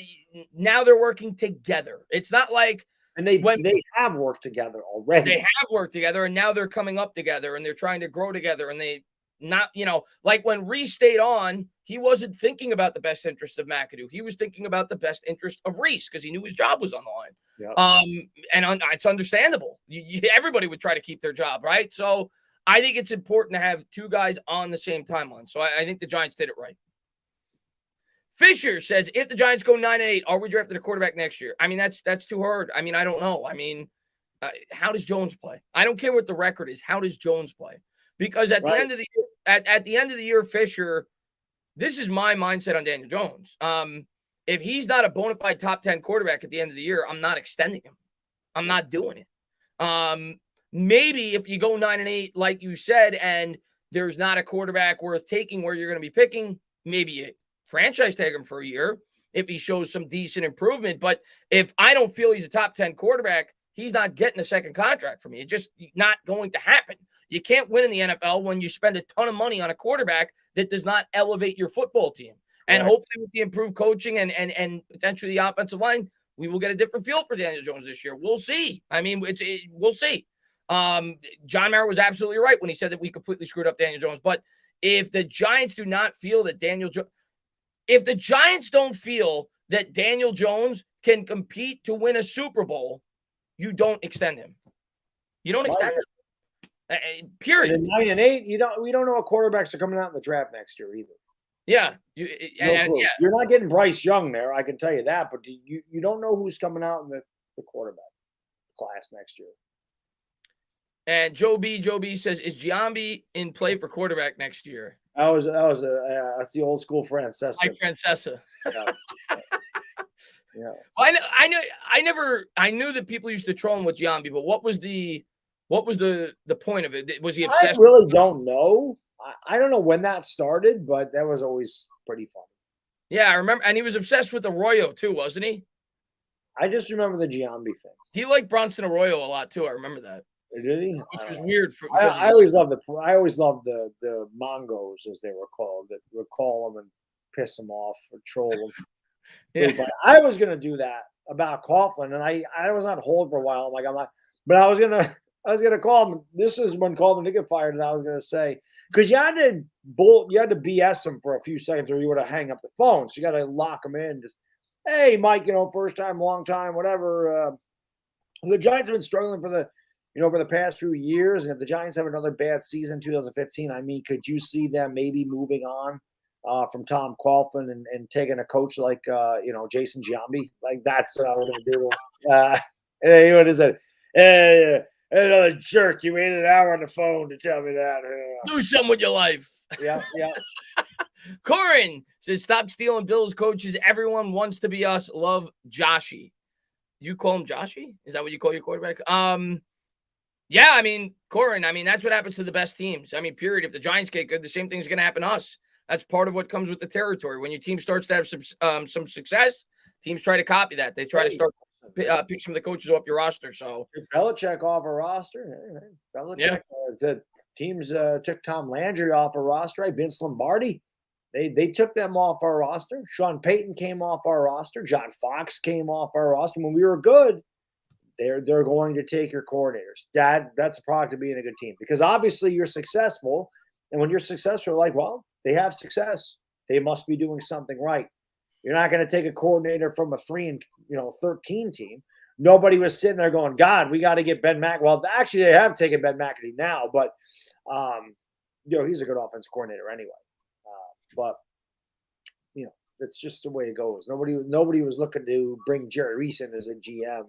It's type of deal. So, what I'll say about Joshy though, buddy, is I wouldn't worry about it. Josh Allen, to me, he ain't a system quarterback. That's a quarterback you build the system around. I wouldn't worry about it. I think that guy is as good as any quarterback right now in the NFL in terms of his talent. So I think you guys will be just fine. You have a quarterback like that, you'll be in good competition year in and year out. Yeah, agreed. It doesn't matter who. It's like whoever the hell was the head coach of Aaron Rodgers. That ain't gonna matter. Aaron Rodgers is going to. I mean, obviously, a better coach could get potentially more out of him. Like Brady, it didn't matter who the hell his head coach is. Peyton Manning, it wasn't going to matter who his head coach was. Peyton Manning, Pat Mahomes, it's not going to matter. I mean, Andy Reid is perfect. That was perfect. That's a marriage made in heaven. But it wouldn't matter. Justin Herbert, Joe Burrow, it's not going to matter. Those guys are elite talents. Yeah. Nader says Malik Willis in the 4th round. Well, he ain't getting to the 4th round. If he gets to the 4th, Malik Willis will probably go in late first round. That's my guess. Late first round or the second. Steelers, I could see the Steelers taking Malik Willis or Kenny Pickett. I mean, he played for Pitt, so you never know. But I think Malik Willis will go near the back end of the first round. Yeah, I could see that. Maybe the Saints mid first round. Although there's talk about it, maybe the Panthers taking a quarterback. I don't think they would do that though. Yeah. Well, I'm not going to do one there, so who knows? Here's what I'm going to say. If the Giants don't take a quarterback at 5, I'll be relaxed. Because then if they're going to take a quarterback with one of their 2 picks, it's going to be the first one. Yeah. Because you're not going to risk that guy not getting the 7 because, like you said, Carolina may take a quarterback. So if they don't take a quarterback at 5, I'll be like, okay, we're not taking a quarterback. So at least that'll be my mindset. I don't think that they would wait to 7 to take their quarterback. Mike says, I think Slayton has a career year. I hope you're right, Mike. Because he had a damn good rookie season, so a career year would be great. Yeah, I mean, maybe with the new scheme, maybe they make him like Gabriel Davis was. You saw the 4 touchdowns in the playoff game. He may get more opportunities because Ingram's not going to be here. I don't know. Hopefully, Gabriel Davis had as many receiving touchdowns as any of our wide receivers did. Total. Yeah, Baddog. I don't know if I told you this stat. The New York Giants this whole season, their wide receiving group in 17 regular season games had 5 touchdowns. Yeah. Gabriel Davis had 4 last week. Yes. And neither Tony or Galladay had a touchdown all year. So Andrew Thomas had more touchdowns than both of us. Yeah, that's good. That's good. Mr. Handsome says, fantastic pickup. Was a little worried about Flores. Like I said earlier in the stream, I wasn't worried about Flores. I think could be a good coach, but I just don't think it was the right fit for this team. I think we needed to go offense. I think we needed to go with a guy that could mold a quarterback. And the one thing that you can knock on Flores is his handling of Tua Tagovailoa. And it's come out now that it wasn't his guy. But that's the one thing, from the outside looking in, that I didn't like the way that they handled taking Tua in and out of the lineup, so on and so forth. And he went through 4 different offensive coordinators. So I think those were legitimate concerns by Giant fans, knowing that we needed to go. The majority of the fan base felt like we needed to go with more of an offensive minded head coach. And if we didn't, and we went with a guy like Flores, we at least needed to bring in a high-end offensive coordinator. So I think they made the right decision. But again, I don't think Flores is a bad coach. Rob says, first, I'm going to speak for the U.S. Army. We love you guys. Also, do you think it's smart to 2 offensive linemen in the first round? And who should we get for a DC? First off, thank you for your service, Rob. And thank you guys for tuning into the stream. We appreciate it. As far as listen, we've had a couple people ask that to us, Rob, throughout the stream. Yeah, with the current line we have, I don't think that there is a legitimate argument outside of positional value that you can't take 2 off that it would be dumb or ridiculous to take 2 offensive linemen with our first 2 picks. We have 1 legitimate starting offensive lineman right now, and it's our biggest need, and we need to get it fixed as quickly as possible, knowing that we're going to be bringing in a rookie quarterback or we're going to be looking to continue to build with Daniel Jones. So, yeah, I think it's imperative. So I don't think it'd be dumb. I'll tell you that. I just think that there's other ways that they could go. I don't think that it's set in stone that they have to go that route. As far as the DC, that was the other reason that I think that there was a strong argument, Baddog, to go offense outside of like the future and current needs for this football team in terms of having to mold a young quarterback. You look at the market for the DCs, there's so many good ones. There's not a lot of good offensive coordinators. You notice all these guys that were getting these head coaching interviews were defense. So that was even more of a reason if there was a good offensive coordinator out there, especially us with the current team that we have, to go out there and get him, because there were so many good, accomplished defensive coordinators now out on the market that the Giants could pick and choose from. I mean, I mentioned him earlier. Vic Fangio is freaking awesome. That guy's been one of the best defensive coordinators in football. Obviously didn't work out as a head coach. Don Wink Martindale, and obviously Patrick Graham's pretty good. And there's several others, but those 2 specifically would be at the top of my list. Definitely. And yes, obviously, thank you, men and women, for your service. You are the real heroes. There's no doubt about that. I always appreciate our servicemen and women who serve this country and allow us to do the things that we do. So we love you guys and girls. Yeah, I do think it's smart to draft 2 offensive linemen. I am sold on doing that. I'm sold on that. Yeah. Sold on doing that. I think we can get by with the defense that we have.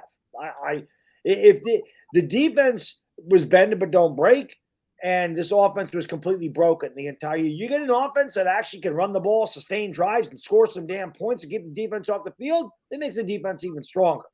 Okay, this defense did what it could do. Think about how bad this offense was, how many 3 and outs, and we're scoring 7 points. We scored 46 points in the last 6 games, and it actually meant something.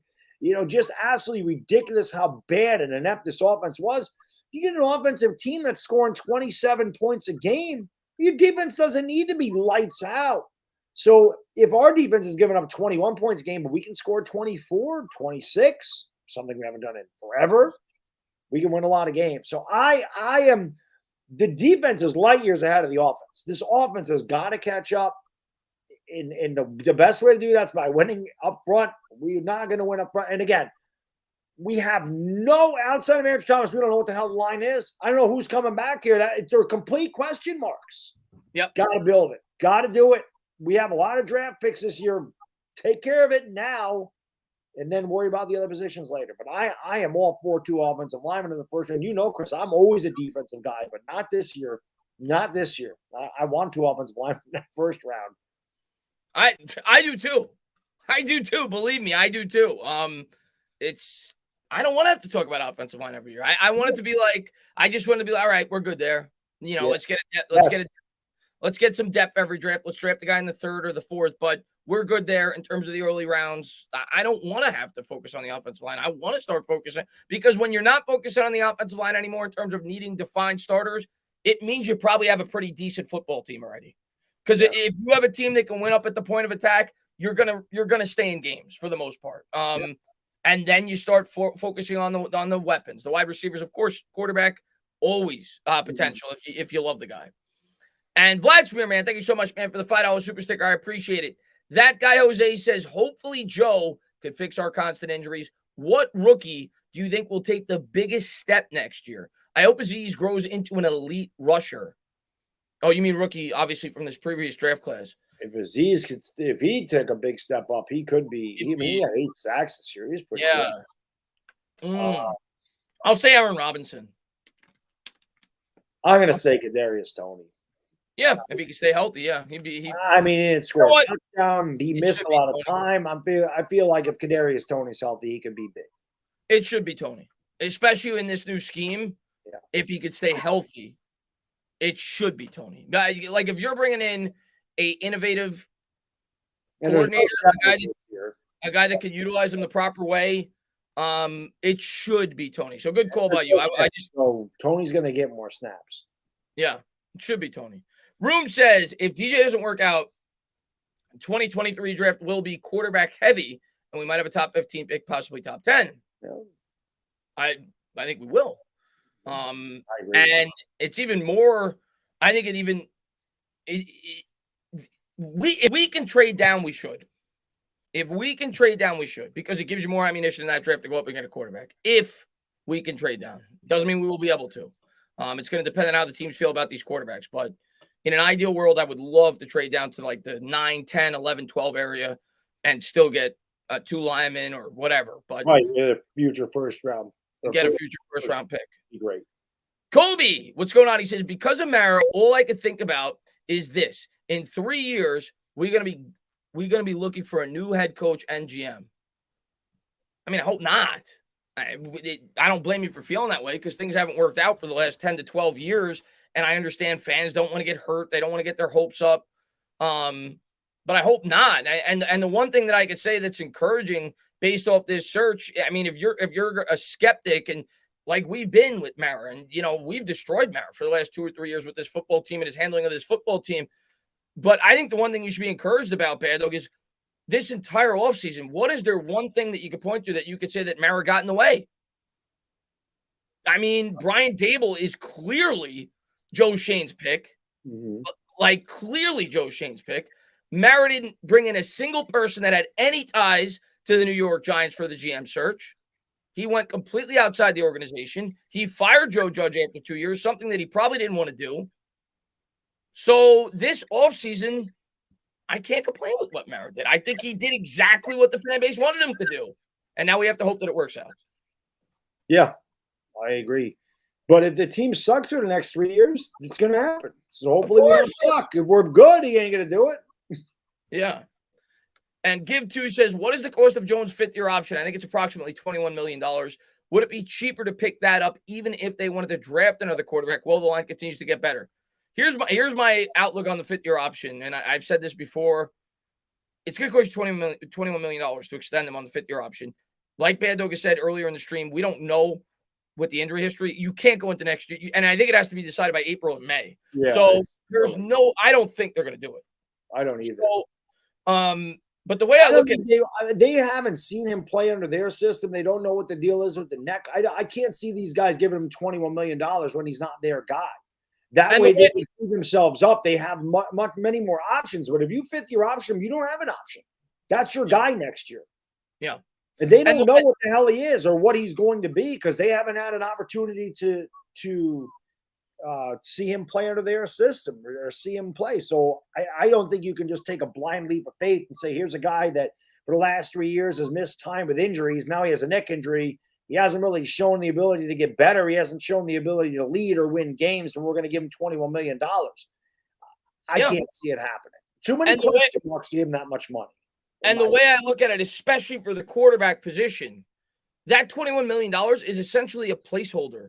Because, like, if he's bad, it was a mistake to extend him on the fifth-year option. If he's good and you extended him on the fifth-year option before the year started, he's going to demand a second contract extension. Right. Like, if he's not playing on $21 million. Like, if Daniel Jones goes out there and is a top 8, 9, 10 quarterback in the league, he's not playing for $21 million a year. He's going to want that. He's going to want that second contract extension rather than going out there and risking injury and not getting that second contract if he proves himself. So the way I look at it, Baddog, is there's really no benefit for the Giants outside of, I guess it would be cheaper than franchise tagging him for a fifth year, but that's something I'm willing to roll the dice on. So I don't see the reasoning to give him that fifth-year option, especially when you factor in the injury problems. Yeah, I just I'd be shocked if they did that. Yeah. And Blue Collar says, interesting how Judge wanted Daboll as an OC, got Jason Garrett instead. Thanks, Mara. That was a Mara screw-up. Yep. Any details on the Daboll deal? No, at least I have not. I would assume it's going to be a 5-year deal. It seems to be more often than not unless it's like a hotshot head coach like Gruden. More often than not, kind of thing. What is that? Standard deal kind of. Yeah, usually it's 5 years. So that's what I think it'll be. Any details on Daboll? No, I have not. Baddog, I hear Daboll is getting Bose headsets. Good, then they'll probably win. They'll probably have good communication. There you go. Headsets. And I heard that Daboll puts the headsets in his ears and not over his eyes, so we got a good chance. Ryan, glad to see the Giants brought in an offensive head coach, especially one who has had success in the outdoor and cold weather conditions. I don't know. I don't know how much that excites me, but maybe, maybe that helps bringing him in here. It'll be interesting. It'll be interesting to see how he deals with the media, because we all know the media in the real New York is a lot different than Buffalo. And I'm excited to see how he does in his first press conference, the things he has to say, and how he wants to build this football team. And I'm really excited. I'm excited to see what he brings to this team offensively. Let's see. Make sure we're caught up here. We got, whoops, I just skipped by accident. Sorry, I'm so behind on these guys. I hit the wrong button. Let's see. I just skipped all the way to the bottom. I hit the wrong button. Scrolling back up. Sorry about that, guys. I hate the StreamYard. Yeah, it's tough. I hate the chat on the StreamYard. Yep. Agreed. I might have to go into my YouTube chat so I make sure I don't miss anybody. Yeah, let me do that real quick. Ryan was the last one, so let me update this real quick so I can make sure I don't miss anybody. Ryan.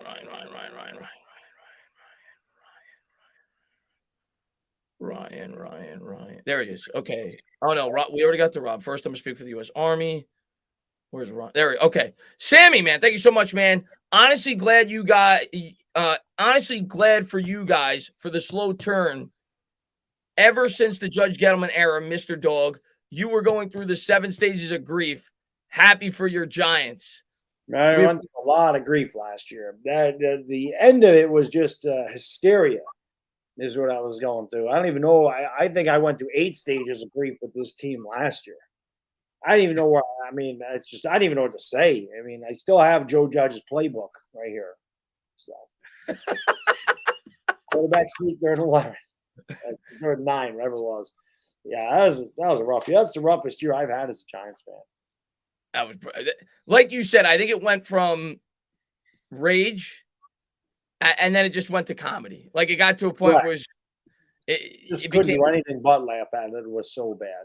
Yeah, it got like the last after Glennon went down, like there was nothing to rage about anymore. I mean, after Jones went down, there was nothing to rage about anymore. It was just like, I mean, we're putting Fromm out there, like like Glenn, not like Fromm was much worse than Glenn. Yeah, exactly. Fromm threw a touchdown. Well, Glennon, I think Glennon might have thrown a couple, but they were all garbage time. They were all garbage time touchdowns. Yes. All right, I think I'm caught up, actually. Honestly, glad for you guys. Sammy, man, thank you very much, man. I appreciate it. Mike says, why didn't we give Harbaugh an interview? Yeah, somebody asked that earlier, Mike. I think it's due to the fact that Harbaugh, once they hired Shane, they weren't going to bring in Harbaugh. Harbaugh's a guy that would have wanted complete control. He would have wanted full say. He had the reputation of not getting along with the front office at his prior stop. It was never going to happen. Once we brought in an outside GM, Harbaugh was off the list. And Baddog and myself are big Harbaugh fans, but it was not going to happen. Agreed. Jack says, last time we screwed the Bills this badly was in the Super Bowl. All love towards the Bills, and I can't wait to see how the offense gets schemed. You and us both, Jack, and hopefully we screw them even worse this time, right? I'll tell you what, Dad, it's my favorite Giants team of all time. The 1990 Giants team was special. Yeah, I didn't get to appreciate it, unfortunately. And I see Alphabet says 1,500 plus watching, only 350 likes. Smash the like button. Yeah, I don't say that enough. Yeah, spike the like, guys. Subscribe, ring the bell. More importantly, going over to Bad Dog. We're going to be over there. I don't know when probably when they hire a couple of coordinators and we start to, when there's something to talk about, which I'm sure will be within a week. We'll be over there at some point next week. So go over there and check them out. Thank you to everybody for being here. Thank you guys for all the support. Peyton Manning with Wheels says, who the hell cares if DJ hasn't had the perfect support? That's life. The Giants fan base shouldn't continue to deal with his trash play beyond 2022. And they won't. Yeah, we're not going to deal with him after. Not if it's trash play. No. Yeah, unless he, like Chris said, he's a top 10 quarterback, which would be an enormous step up to something we haven't seen or haven't seen any semblance of him being close to a top 10 quarterback. He's not coming back here in 2023. These guys have no allegiance to him, so they have no reason to keep him, and I don't think that they will. I think they'll go in there. I think that they'll select their own quarterback next season. I really do. And Exos TV says, Willis is the best pick. I said this on Bad Dog Stream. Big mistake not taking him. We'll see. Everyone has their favorites. Yeah, everybody's going to have their own opinions. Favorites. Yeah. And that's the way the draft works. Peyton Manning with Wheels says, Also, if you're taking a quarterback, it's not about who's the best. Take Willis because he has the highest ceiling. Kenny Pickett and Matt Corral. I agree with that. Yeah. Overall, whoever they feel, I don't know if they're going to feel Willis has the highest ceiling. I don't know if they're going to feel Corral or Carson Strong or whoever they feel is the highest ceiling. I agree with you. Because drafting a quarterback is a gamble, regardless. Mm-hmm. We know that. Like that, quarterback is the most unpredictable position in all of probably sports. I was going to say football. It might be in all of sports because there's so many variables that go to it. The scheme, the team around him. And I mean, how many number one overall picks have been busts at the quarterback position before? So it's a completely unpredictable position. So if you're going to take a high pick on a position that is as unpredictable as the quarterback is, take a big swing. Go for the guy that has the high ceiling. That's my mindset, especially early in the first round. Agreed. Let's see what we got here. AJ says, I'm not getting too excited about the new GM. Let's see how he and this staff draft this year, and then maybe I could gauge how it'll be as a GM. Definitely. I think that's fair. I think most people the same way. I'm the same way. I'm not getting high on any one of these guys. Like I want to see how they draft. Obviously, then we'll have a better understanding of the direction that they're moving. And then as far as Daboll goes, we have to. I don't care what the hell the guy says in the press conference. I want to see results in the field. I want to see him getting the most out of these players. I want to see this, the coaching staff get the most out of their player skill set. I want to see improvement. So yeah, I'm not going to go crazy on any of these. I'm definitely giving them a chance. I'm happy with the hires, without a doubt. I definitely think these are the right guys, and hopefully they prove to be the right guys. Yeah, cautiously optimistic. Yeah. Imp, he says, good evening, Mr. Rockney would have spent 2 on the open line. The Imp had dinner with Newt Rockney because the Imp always likes to talk about how old he is. Newt Rockney played like in the 20s and 30s. Oh, wow. Alphabet says, DJ runs like a wide receiver. Think Steve Young or Randall Cunningham. He needs to learn how to finish a run like a wideout and not get hit like a running back. No. Yeah. I would honestly, the Tad, there shouldn't be. I think he needs to learn to finish his run like a quarterback, and that's slide and avoid contact. That's what I feel he needs to do. He may run like a wide receiver, but he isn't. And you mentioned Steve Young. Steve Young had a ton of concussions in his career. So to me, Daniel Jones needs to learn how to finish like a quarterback and not try to run over people or not try to take on the contact and get an extra half a yard. He needs a slide. I understand it's a prideful thing. I get it. But, there's some guys that definitely don't want to give up. And I understand that. But you got to think about what's best for you and your team, because if you're out there and you're trying to be a tough guy and you're leading with your head and then you end up getting concussed, you end up getting hurt, and you miss 6 games, you did nothing but hurt your team. So I would like to see Daniel Jones be a little bit more cautious when he gets out into the secondary. Yeah. No, I mean, we've been saying it for 3 years. Get a guy in here that can teach him how to slide, because he can't keep taking the hits the way that he has. Anthony says, if you're looking to build the trenches through draft, you have to take Charlie Cross at 7, Linderbaum, and at 36, I can't even pronounce that guy's name. Abikidi, the edge out of Penn State. I'm not going to say they have to. After the first round, I don't even know who the hell's going to be there. Like, I can give you guys my preferences in terms of who, once I start doing a lot more research on the draft in terms of who I would like in the second round, but you don't even know who's going to be there. I remember nobody in the world thought Xavier McKinney was going to be there when we picked in 2020. So nobody mocked him to the Giants because nobody knew he was going to be there. I don't think anybody thought Azeez Ojulari would be there at 50 either. Yeah. So after the first round, it's a crapshoot. And again, as I said earlier, I think my mindset is as the draft progresses, after you get out of the first round, you're not even necessarily drafting for need anymore. You're drafting more so for best player available. So I can't tell you. I think we should take in the second round. And Kevin says, if Dorsey stays in Buffalo, who do you want for OC? And are you guys pulling for Martindale or Graham for DC? I'm actually probably slightly pulling for Fangio, but I'm very happy with either one of the other two as well. As far as the OC, I don't even know if it's possible. I don't know. A lot of people have talked about Kafka from the Kansas City Chiefs, the quarterback's coach. people have talked about him. I mean, I would like a guy like that, a quarterback's coach from another team that's, proven, comes from a good offensive upbringing, something along those lines, Kevin. Just throwing a name out there. But what I will say is I think Daboll's going to be essentially the play caller. But you want to get a guy in here that he could work well with. Red Rich says, I think we should bring in the fired head coach from Denver, Fangio. Their defense was ranked 3rd in the league. Fangio is awesome. Yep. I mean, I'm sure he's going to garner a lot of interest around the league because he has a proven track record in terms of being a defensive coordinator. But yeah, he's awesome. Red Rich, he'd be my number one choice in like an ideal world. Let's see. Imp says Josh Allen is the new Big Ben, more mobile, but the same kind of brute. I think he's Cam Newton. I said that since the day he was drafted when I watched his highlights, the way that he played. Because Cam Newton is kind of like Big Ben, but he can run. Like he's a big-bodied quarterback that could knock people over. So I remember when Allen was coming out, people compared him to Ben actually a lot. I actually said I see more Newton. I see a guy that's kind of built big like Newton was, could run people over. Only he's got a better arm. So he's like, and Newton had a really good arm. Not the best in terms of accuracy, but he had a really strong arm. Allen's got an even stronger arm.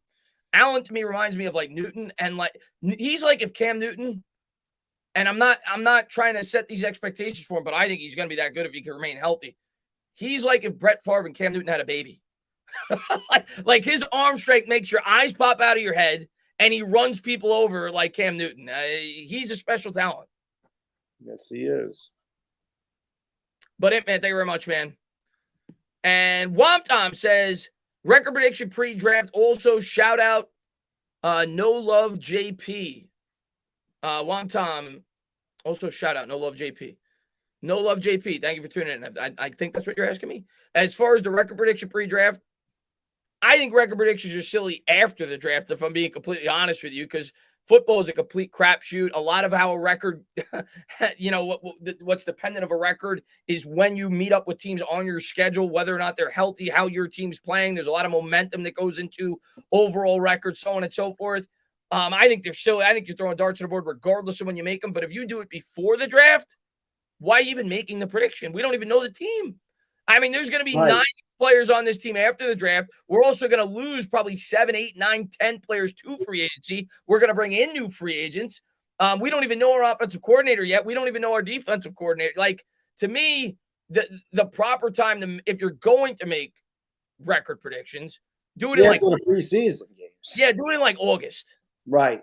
When you find out the injuries. But I mean, I don't know, 6 wins, 7 wins. I don't know, but that's just a guess. I mean, it's a guess. I don't even know our team yet. It's difficult not knowing your roster to make that prediction. Yeah, I would definitely do it after when I do the record prediction. It's usually in the middle of August. It's usually after a couple of preseason games. Yeah. Mike Zari says, "Let's break it down. Eli or Ben?" Eli. I'm gonna give the arguments for both players. Eli. I think Eli too. And anybody that's watching this is obviously going to automatically think we're biased because the majority of people think Ben. Because I am biased. Eli. I am biased. I'll be the first to say it.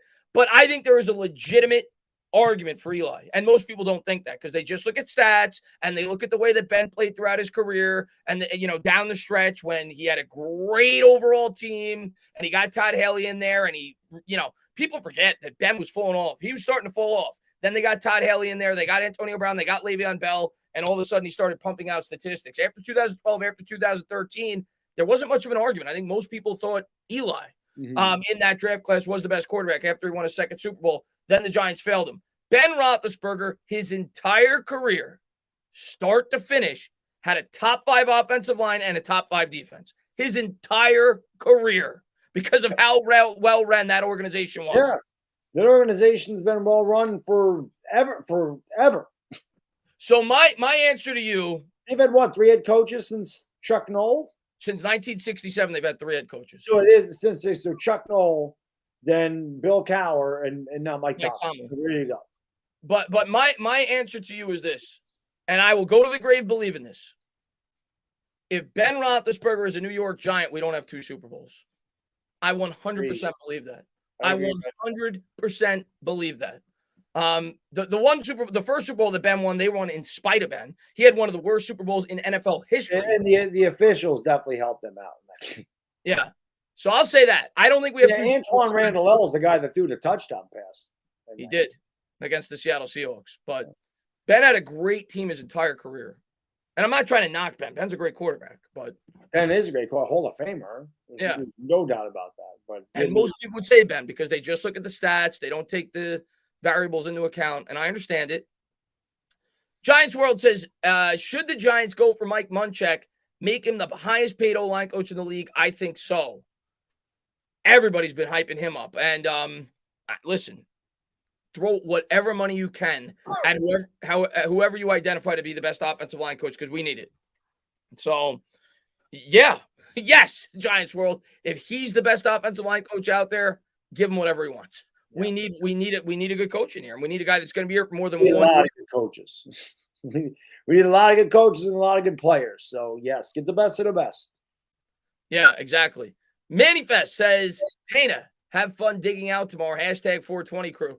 Oh, yeah, Manny. That's I don't know how much snow you're due to get, bad though. We're due to get, I think it's 8 inches. I think I heard 8 inches, 8 to 10 inches maybe tomorrow, and then another 8 to 10 inches the next day. Keep that down there. We're supposed to do 1 to 2 inches up here. Keep that down there. We sneak 1 to 2 inches out of our driveway. Keep it down there. 1 to 2 inches. That's what we're looking at. So keep that down there. Listen, my heart don't bleed for him down in the city because usually it is us that gets killed, and you guys usually 10 degrees warmer, so it usually ends up being mushy rain, mushy snow. It's been different the last couple of years, though, man. You guys have been getting crushed with it. And although we did get a 30-incher, or 33 inches, was it last winter? 33 inches, whatever it was. We got hit with one hell of a snowstorm up here last year, but I shouldn't have to shovel out that much. Yeah, we've been getting more than you this year. You told me you haven't been getting much at all. Definitely have. And Rob says, who should we? Yeah, we've been talking about that, Rob. There's probably several other names, but the 3 names we've talked about are Martindale, potentially keeping Graham, and Fangio. Fangio is my personal favorite, but those are the 3 names we've talked about, and I would love any one of the 3. Yep. Peyton Manning with wheels says tank for Bryce Young equals tank for Tua. I think Bryce Young. Because they're both Alabama quarterbacks. I think he's better, and we're not tanking, by the way. I know that people said the Dolphins that we're not going to tank. We might suck, but yeah, we might be bad. We're not going to intentionally lose. What I want to know is this: when I watched Tua, Bad Dog, I always thought Tua is a limited quarterback. Tua has very little arm strength. He's not very mobile. I think Bryce Young's a much better quarterback prospect than Tua Tagovailoa. I really do. And with Tua, the injury concerns as well. Tua wasn't the same after his hip injury. Tua was very mobile and he was very. Yeah, I'm talking about after the hip injury. He was very good before the hip. But I just wonder, Daniel or Peyton Manning with wheels, when Daniel Jones isn't a Giant, is he going to change his thing or is he going to keep it there just for? He's going to change it to whatever somebody says outrageous about the new quarterback. There you go. Joe Montana, whatever. Yeah, Darian says, please watch Kyle Hamilton before saying you don't want him. Best prospect in 2 to 3 years. He's like Derwin James with insane tackling. Him or Linderbaum at 7 for me. I've watched a little bit of Kyle Hamilton, and I know how people feel about him. A lot of people feel he's the best prospect in this draft. So I know what people feel about him. I won't cry if we take him. I just would probably not prefer to take a safety that early. But he's a damn good prospect. Yeah, same with me. And it's for the simple fact, I feel like we got to build from the inside out. And the safety is like the last, as far as outside, it's like, that's about as far out as you can go. Drafted one. We just took McKinney early. Right. I mean, yeah, I'm not going to cry about it if they do. But I just feel like the trenches on both sides of the ball need to be improved. I think that if our offensive line was taken care of, that Hamilton would be a good pick. But this offensive line is just it's a disaster, and there's so many questions. Yeah, but we'll see. I mean, that's why the NFL draft is so much fun, man. You speculate and you say who you want, and then we sit there, and there's always a surprise early on. Like, oh my god, that guy went there, and yeah. So Yeah, I can't wait. And and you're either gonna look not stupid because it's a complete guessing game. Nobody knows. it is. It's like But it's just interesting to see, how it all plays out. Octave says, stand up. Hopeful for the Giants with the new GM head coach combo. Already a much better offense next year. And if Martindale comes as DC, then the defense will be good theoretically. Theoretically. That is the best word. Defense is pretty good anyway. It'd be better if the offense could be good too. I think the defense will be pretty good. Because I do think we have some talent on defense. I don't think we have elite talent, but I definitely think we have some talent on defense. And especially if you get a good DC in here, and you have to figure we'll add at least a piece to that defense in the draft that can make an immediate impact. I think defense will be solid. Let's put it that way. I'm not going to say it's going to be elite, but I think it'll be solid. Roldy says, guys, Giants fans, and by the way, if we improve the offense, it'll only make the defense better. Yeah, definitely. Yeah. Rolly says, guys, Giants fans are sleeping on the fact that they could take a quarterback and or D-line or offensive line in the first. Seems like you guys are just thinking O-line in the first when it may not be the case. I don't think that's what we want. That doesn't mean that doesn't mean we think that's what they're going to do. We've talked, Baddog and myself have talked throughout the stream that it's possible we could take a quarterback. Yeah, possible we could take Kyle Hamilton. Possible we could take Stingley. Possible we could take Karlaftis or yeah. I mean, no, I wouldn't rule out anything. Anything's possible. Exactly. But like Chris said, 99% positive. One of those two picks is an offensive line. That I will go to. Yes, that I will be willing to say. Yeah, one of them is going to be a lineman. Yes. I can't see them not taking a lineman with one of the two picks. Israel says, say we draft two offensive linemen in the top picks. You good with Lemieux and Parrott as guards? Well, we don't even know if Parrott could play guard. I mean, I know people have talked about it. We don't know that. Or do we need more help in free agency? Israel, I don't think this offensive line is going to be fixed in one offseason, regardless of what we do. It's not going to be completely fixed in one offseason. If you took two first-round offensive linemen, it would go a long way towards doing that. And it would probably take another year for those guys to really mature and grow into their own, much like, it did for Andrew Thomas and most rookies, regardless of position. Of course, there's some rookies that come onto the scene and they're incredible in their first year, but most rookies take some time to, develop their potential in the NFL. So even if we take two early offensive linemen, I don't think you're going to snap your fingers and it's going to be incredible out of the gate. But yeah, I still think you probably need to continue to address it. Not in the first round, though. If you take two first-round offensive linemen, I think the line of thinking is at that point, if you did that, the talent that you have on the two tackles and the center or the guard or whatever should make the other guys better. And you should be able to find value in the later portions of future drafts to fill out the rest of your offensive line. Yeah. And the other thing is, we don't know what Nick Gates is, but Nick Gates would be a guard. I mean, if they took Linderbaum at center, then you move Gates to his natural position, like Gates.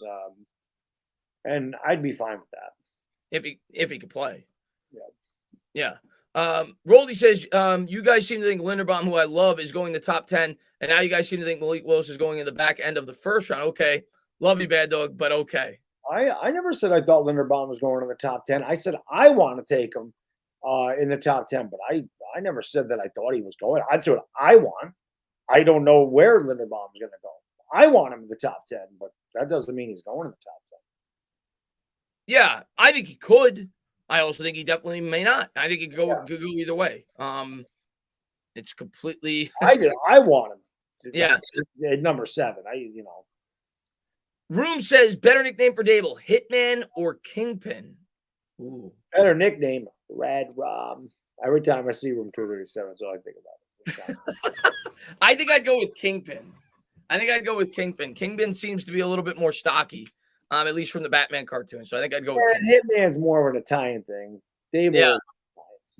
Yeah. I think yeah. So that's what I'd go with. John says, I would love to go two offensive linemen in the first and then a linebacker or wide receiver in the second.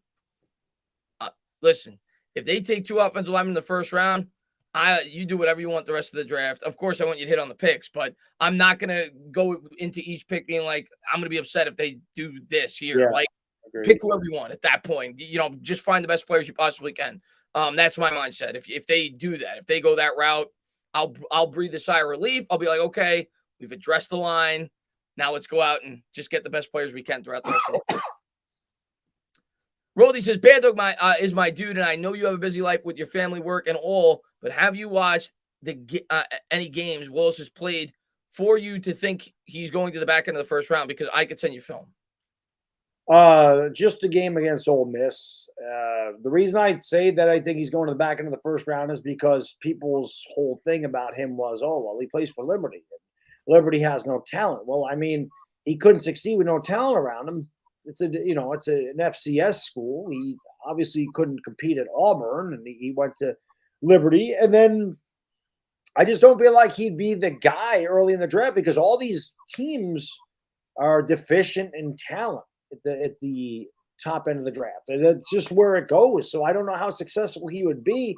And that's what I kept saying about the Giants. I mean, we are the Liberty of the NFL. Every team's got more talent than us. So he would struggle because when you're going, the jump from the NFL or for college to the NFL is ridiculous to begin with. And I just feel like a guy like that is raw. He's going to need some talent around to be successful. And, I don't know if teams want to take a massive chance on him early on in the draft, because if you miss on him, and again, you can miss on any quarterback, it doesn't matter. You could have the most polished prospect ever, and the guy could suck. But I just feel like it's a big risk for teams to take a guy like that early on, and I feel like a team like Pittsburgh, who has a pretty steady organization, I feel like he'd be better set up to succeed there. That doesn't mean will. That's just my thought is that he would fit teams better like that. Obviously, the Eagles are another one. If they want, and I don't think they're going to move from Jalen Hurts. Not that they're really in the back end of the first round. They're kind of in the middle of the first round. But if he went wherever the Eagles pick at 16th to the Eagles, that wouldn't surprise me either. Washington's another one I could see. Yeah, I think they're picking like 13, but 12. Where are they? I think they're 12 or 13. We'll see. I don't know where he's going to go. Malik Willis could go teams because I didn't think Daniel Jones was going 6th. I can tell you that. Malik Willis could go first for all I know. I don't think he will. Or he could go in the second round. He could absolutely go in the second round. It would not shock us at all. Malik Willis has no talent. Malik Willis did this for Liberty and that for Liberty. Well, Daniel Jones had no talent either. Daniel Jones won 2 bowl games at Duke. Duke don't win bowl games. So that's my biggest hang-up. The same people that crushed Daniel Jones and crushed the pick, and I'm one of them, they're the people that gave him a chance after the fact, like me, said, oh, he has no talent. Oh, Duke is not he has no talent there, and look at he did this, and he did that, and he did this, and he did that. He carried Duke, and then he gets to the NFL, he's not good. So, I don't know. But you never know. He could go 6 to the Panthers. That's very possible. I just feel like he's going to go. All it takes is convincing one team that he could be. And not to mention the combine means a lot. He has a great combine, Roldy. He could easily go top 10.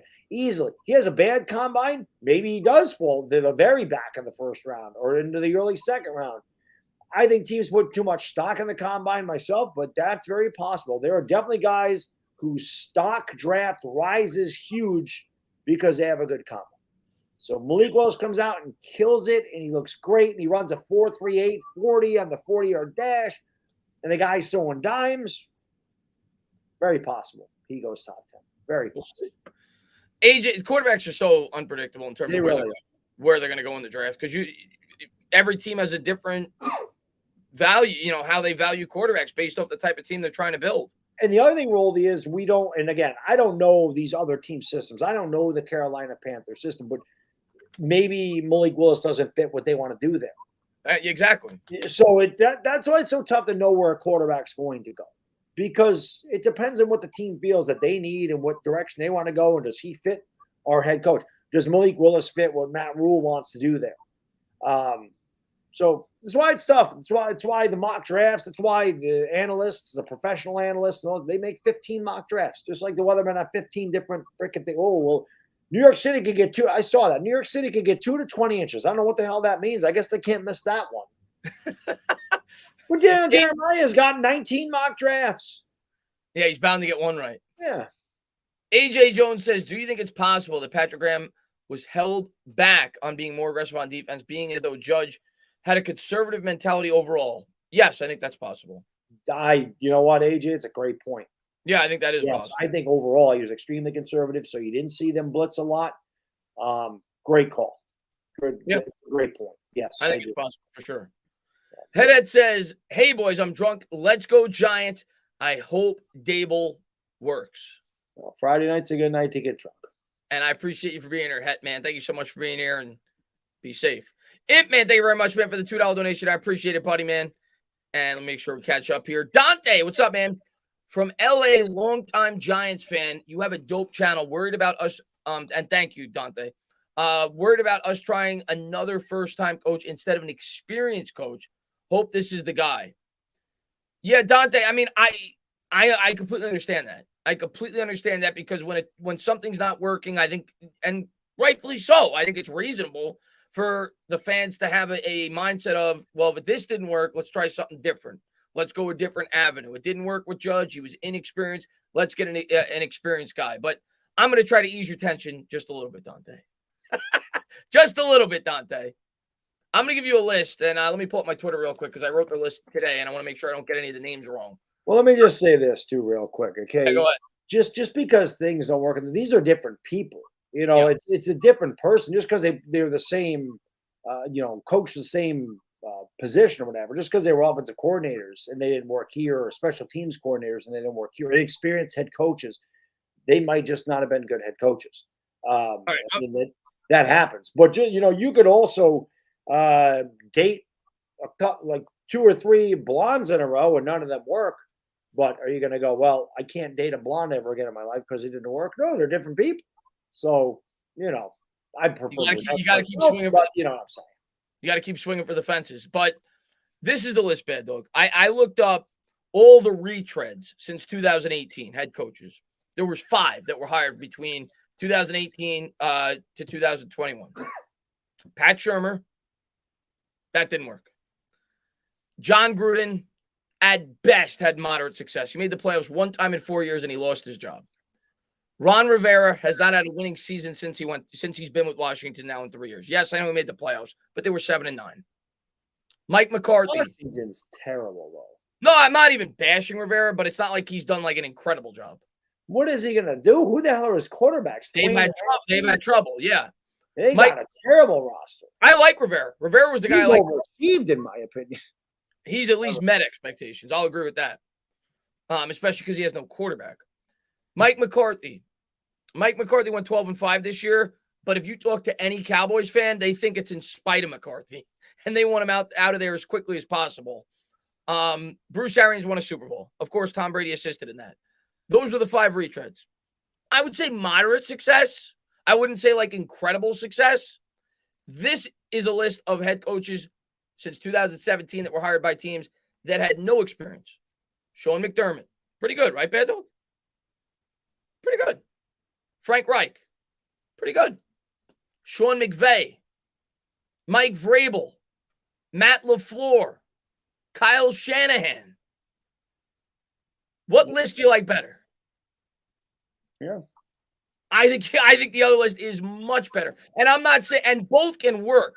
But all I'm saying is for people that feel like it's a deterrent to have, and Zach Taylor's a name I didn't even mention, who's the head coach for the Bengals, who was, I think, hired in 2019. But for people that think it's like a deterrent for a guy that has not had any head coaching experience, I don't think it holds water. I don't. Look at the most recent head coaches that have been hired in the NFL. Off the top of your head, Baddog, I was trying to think about this today. In the last 15 years, I came up with 3 head coaches that were retreads that I thought were great. That when they went to the new destination, Pete Carroll, Andy Reid, and there was another one. Pete Carroll, Andy Reid, and there was another one. I can't remember off the top of my head. But there were 3 in 15 years that I thought did a great job. So I don't think it's like a be-all end-all that the guy has to have head coaching experience. Yeah, I can't remember the last one. That's going to bother me now. It really depends on. It really just depends on the people. Yeah. And Justin Fink says no Deshaun. Laugh out loud. Well, yeah, we heard that 5 days ago, we're not getting Deshaun Watson. Which I'm not surprised. I never thought we were going to trade for him to begin with all the off-the-field stuff. Franco says, guys, do you really think that Joe has full autonomy? Yes, I do. I mean, I'm sure that the owner's going to have some input, and he's going to give probably his recommendations, but I do believe, and I've been a guy in the past that has not believed that Joe Schoen has a lot of pull in terms of the decision-making with this organization. And I think today's head coaching hire is evidence of that. That has to be Shane's guy. I mean, he worked with him in Buffalo, right? So I do. I think he has a lot of pull. I think they are doing it differently this time around. Of course, Mara's going to have a little say. He's the owner. John says, any update on Dorsey? None that I know of. Last I heard, John, was that, none that I know of. Last I heard was that the Giants are in pursuit. Yeah, but it hasn't come out from Pelissero, hasn't come out from Rappaport. I'll wait till that becomes official. But last I heard was the Giants are trying to break the bank and make sure they get their man. Pete the Skeet, love that name. Let's go, boys. Skeet. What's going on?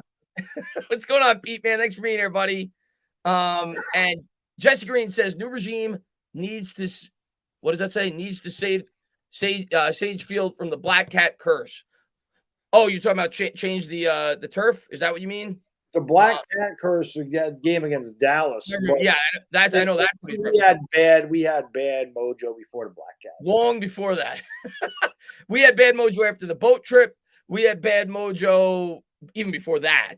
I'm trying to think where it started, the bad mojo. Probably 2013. Yeah, 2013, something happened. I would have said the bad mojo. We just started to suck. Wait. I think I got it, Bad Dog. What year did Jason Pierre-Paul blow his fingers off? 2013? No, it was after that. I think after that? 2015. Somewhere I think that's where it started. I mean, Burr's shooting himself, but we won a Super Bowl after that. So yeah. I'll go with Burr's. I'll go when Pierre-Paul blew his fingers off. That's where it started. Cost us a dynasty. Yeah. Would you guys rather have Rashawn Slater with no Kadarius Toney and one draft pick this year, or Kadarius Toney and well, here's what I'll say, Dennis. I don't know what we've done with those picks yet. Yeah, here's what I can't tell you one way or the other yet because I don't know what we've done with those picks. But here's what I will say: if you're asking me, would I rather have the 7th pick in this year's draft and Kadarius Toney, or a known commodity? I know I have an elite tackle with Rashawn Slater. The guy was a near All-Pro in his rookie year. I'm taking Rashawn Slater over the unknown. I'm taking Rashawn Slater. Yeah. But it could work out. If that pick becomes a great player, could absolutely work out. And if Kadarius Toney can stay in the field and he can become a great player, then yes, obviously it was worth it. Like I said, I was extremely surprised that they neglected the offensive line and went wide receiver when Rashawn Slater was sitting. I think I did one mock draft for the Giants last year, and that was the guy that I had us taking. It didn't happen. Yeah, I mean, and of course, nobody knew, even myself, and I was dying for Rashawn Slater. That's the guy I wanted, but even I didn't think he was going to be that good in his rookie year. So it's hindsight, right? When you ask me that question now, because we got to see what he did a year into his NFL career. But yeah, I mean, when you have an all-pro tackle, that's incredibly important. We'd have bookend tackles now with Thomas and Slater for the next 10 years had we taken Slater. So Octave says the potential with Jones and Toney excites me with Daboll's motion, RPOs, and route concepts. I'm with you. And I when somebody asked me earlier, Octave, who's going to have the breakout year, I didn't even think Toney, just for the simple reason, I guess because he was a first-round pick, and I think I took it for granted. So I said Aaron Robinson, but then when Bad Dog said Toney, I was like, yeah, that's a really good point. And that was the biggest reason why I thought that way. Like you just said, the new scheme, the new concepts. You look at the way that they're able to scheme guys open in Buffalo, and you look at a twitchy wide receiver like Kadarius Toney, and you think what a smart offensive coordinator could try to get out of that guy. It is exciting. So if he could remain on the field, I could see Kadarius Toney thriving with this team next year. Yeah. Behind the Fiend says, aloha from Hawaii to you and Bad Dog. I really just want to see the majority of our picks this year used on only offensive line and defensive line. You speaking my language? Yep. Definitely. Trenches, man. Start building up those trenches, man. Kyle said, and thank you for tuning in from Hawaii. What time is it in Hawaii? It's like 5 a.m., isn't it? No, Behind 6 us? o'clock in the afternoon. Oh, They're wow. 6 hours behind us. 6 hours behind us. Okay. Maybe, Kyle, maybe 5. I don't know if they have I daylight think it's savings time 5. in Hawaii. I think It's usually 6, but we went back an hour. I don't know if they did that. Oh, maybe it's 6 then. Maybe it's 5 or 6. Kyle says Tony easily, if used properly, can be the next Debo. I'm not going to say that. And I do, and I actually said it on Twitter after the 49ers game last week that they need to use him like Debo. He's not built like Debo. Like Debo trucks people. He's big. He trucks people. Yeah, Tony can't withstand that type of usage running the football. Yeah, but I do think they need to use him in a similar way. I will say that, Kyle. I do think they need to use him in a similar way. I just don't. Debo's a special player. Yes. Samuel says Giants need to draft punter Matt Ariza out of San Diego. I think they need to draft a punter. I've said that. I think you need to cut the guy you got, and you take a punter with your last pick in this year's draft. You save yourself like $3 million on the cap. Yeah. And generally speaking, if you're drafting a punter, he's probably a really good prospect. So I'll look into some punters, but yeah, I think they need to take one. Kobe, 2017 NFL draft, all the quarterbacks wasn't supposed to be taken earlier. They were late first and early second. And those quarterbacks were Mahomes and Watson. Please take a quarterback. People bring up that argument all the time, Baddog, with the quarterback position, and I get it. Like when people say you don't know what they're going to be, you're absolutely right. You're absolutely right. But for every Pat Mahomes and for, every Deshaun Watson, I could point out 10 Jamarcus Russells, EJ Manuel, Ryan Leaf, David Carr, Blake Bortles. I could point out Mitch Trubisky. So, yes, are there instances where the guy exceeds expectations and nobody saw coming? Of course. There's also Sam Darnold's. There's also Baker Mayfield's. There's also Josh Rosen's. So, you could go either way. I mean, it's a coin flip. It's a coin flip. It is. And David says, nickname Daboll the Big Show. Let's go, Big Blue. David, man, thanks so much for being here, buddy. I appreciate it.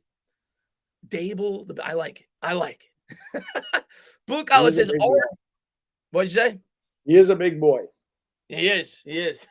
So maybe we're going so hot. Maybe we're taking a couple of big boys up front. Maybe he'll play on the line. Get him to play guard. Blue Collar says, RD played most games deflated by our offense. Only one game against Carolina, we had a big lead. We had 6 sacks that game when we could finally pin our ears back. Our Diaz talent, we only need an inside linebacker. I think we need probably an edge as well. But like if we want to be a dominant D, I definitely think we need a high end edge. I mean, you look at the teams that are left right now, Baddog. Yeah, I definitely think we need an all-purpose linebacker as well. You look at the teams that are left right now in the playoffs, though. Bosa, Aaron Donald, and they have other edge rushers on that Rams team as well. The Chiefs have a plethora of edge rushers, and then, Cincinnati not really, but I mean, I think we need that dominant edge. You get a dominant edge like that, it could put your team over the top, but definitely a linebacker as well. I've talked about that may be our biggest need on defense right now. Albert says, the fans that are hyping Malik Willis, relax, and let's see what he does in the Senior Bowl. I know he didn't work hard at Auburn, got beat out by Bo Nix. Albin, you know the way it works. I talked about this 3 months ago, and I get it. I definitely see the attraction of Malik Willis. I see the raw physical tools. Fans are going to convince them. If he wins Senior Bowl MVP, he's going to be a giant. We always draft those. Always. But we knew this coming in. And Asia, thank you for popping in. Mwah, thank you for the super sticker. We knew this coming in. People are going to convince themselves that want to take a quarterback. They're going to find a quarterback, and they will cite that Deshaun Watson argument. They will cite that Pat Mahomes argument, and they'll say, you never know what can happen. And they're absolutely right. You never know what could happen. It's completely unpredictable. People that want a quarterback are going to convince themselves that this guy is the next great thing. They're going to. That's what's going to happen. I will not alter my opinion regardless. Behind the Fiend says, I like the head coach hire, not the pick I wanted. But let's be real. Joe Judge sold us a bill of goods and stole money from the Giants and made off scot-free. He did. He did make off scot-free. Like, when he first got fired, I kind of felt a little bad for him when you saw like the pizza box and the beers, and it came out that he was like depressed by TMZ. So I was like, I feel a little bit bad for him because he did inherit a really bad situation. He didn't do much to help it. But then I thought about it, and I'm like, this guy's getting paid $15 million over the next 3 years if he wants to. He could sit on his couch. So I don't feel that bad for him. I don't feel that bad for him. And he'll be just fine. He'll go back. For him. Yeah. The dude made $10 million. Like I said, 15. I'd like to have those problems. Yeah. I'd like to have those problems. I would like to work for 2 years, get $10 million, and get fired. And then another 15. He's going to get another 15 after he's fired. Correct. So I could probably live with that. He's actually going to get paid more by the Giants, like Shermer and like McAdoo, because they're all 5-year deals. He's going to get paid more by the Giants for sitting on his ass than he is coaching the team. Yeah, I'd like to have those problems. AJ Marshall says, I'm happy with the Daboll hire. Got to be patient with the new regime. Need better product on the field. Definitely. I agree. I'm going in with a 3-year mindset on the GM and the head coach. Richard says, how would you feel about the corner from LSU, Singleton? Haven't looked a ton into him. Again, got to see what we do with the corner position. If we do not keep Bradbury and we cut him, it definitely opens up the possibility that we could take a corner. Richard, in the first round. It definitely opens up that possibility. If we keep Bradbury, I would lean that we probably wouldn't, even though that's certainly going to be a need in the near future, being that I don't think we're going to keep Bradbury probably past this year. But, yeah, if we cut Bradbury, I'll think it's at least a possibility we could take a first-round corner. I don't think we'll take one if Bradbury's still on the team. The Gorn. Daboll looks like he could put away some gabagool. He does. And thank you for being here, the Gorn. And then finally, Connor.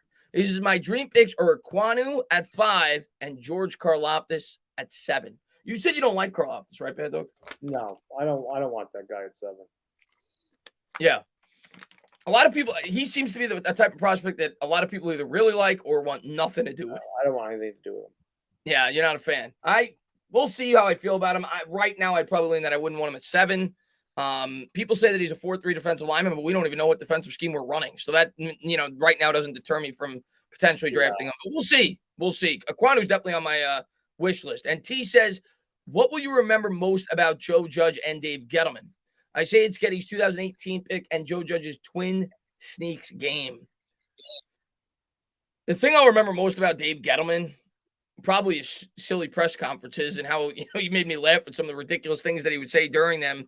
But in terms of his work with the team, yeah, I think ultimately he's going to be remembered for his failures. He's going to be remembered for not trading down in 2018, taking a running back 2nd overall.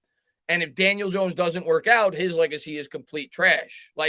What did he give us outside of a left tackle? If Daniel Jones works out, Gettleman looks a little bit better. I mean, at least he got us a franchise quarterback and a left tackle. So and it's obviously trending more so that Jones will not work out. So we'll see with that.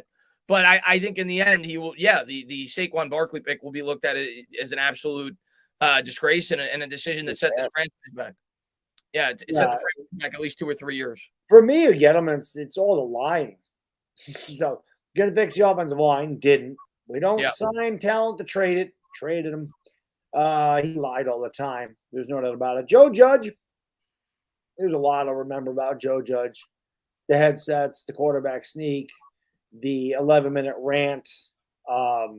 There's a lot about Joe Judge that I'll remember and like to forget, but we'll always have those things.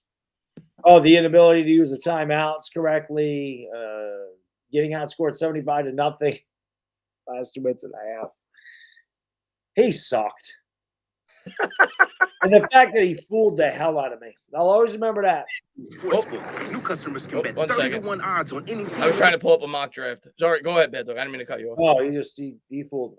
Fooled me. I think he fooled all of us. I mean, and I think as a fan base, you wanted hope. We all wanted hope, right? When you hired the guy, he was young. He was something different. He was fresh. Yes. He had a great opening press conference. You wanted hope. So you wanted to buy in. You wanted to, and we bought in too much. And it is what it is. You're fans. Definitely. You're fans at the end of the day.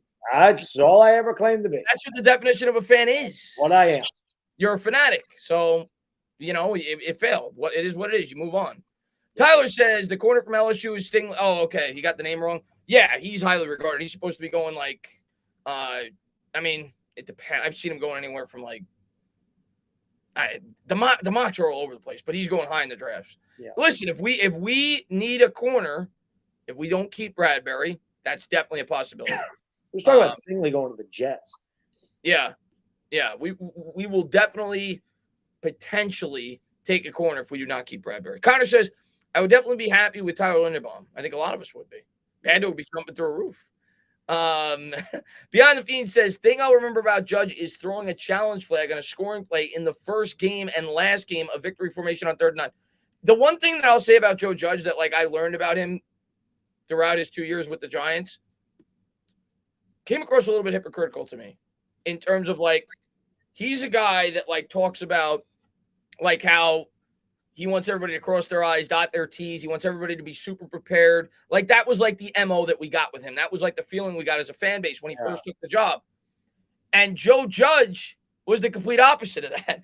And he thought emotionally. And you could go back and look at several instances where he let his emotions get the best of him. The press conference, the 11-minute tirade, the fist fight or the near fist fight that he got into with Mark Colombo. Like he just said, the throwing of the challenge flag when he knew he was going to cost his team a timeout, but he was just so upset. He was a guy that was not as controlled as we thought he was when he first took the job. Well, that's why last year, before the year started, everyone's like, who's Bad Dog's first rant going to be on? It's got to be Daniel Jones. Daniel Jones is a popular one. Then in the post-game video, I destroyed Joe Judge, and there was a lot of people said, I didn't see Joe Judge getting the first rant, and Joe Judge got many rants from me. And to me, that was what pissed me off. And I knew right from there, I said, this is going to be a long year. I'm like, this guy don't know the rules. And he could make up whatever excuse he wanted to about, I didn't know about I just want to get the officials' attention. Get the officials' attention when the play's over. You have a break between the extra point and the kickoff. Go talk to him then. You don't need to throw a challenge flag. You didn't know the rules. So, stupid ass. And I also think he's stubborn. He was stubborn. He was inflexible, completely inflexible. He was set in his ways. And I think even the QB sneak at the end is a perfect description. He was wanting to know what the hell a victory formation felt like. He did it.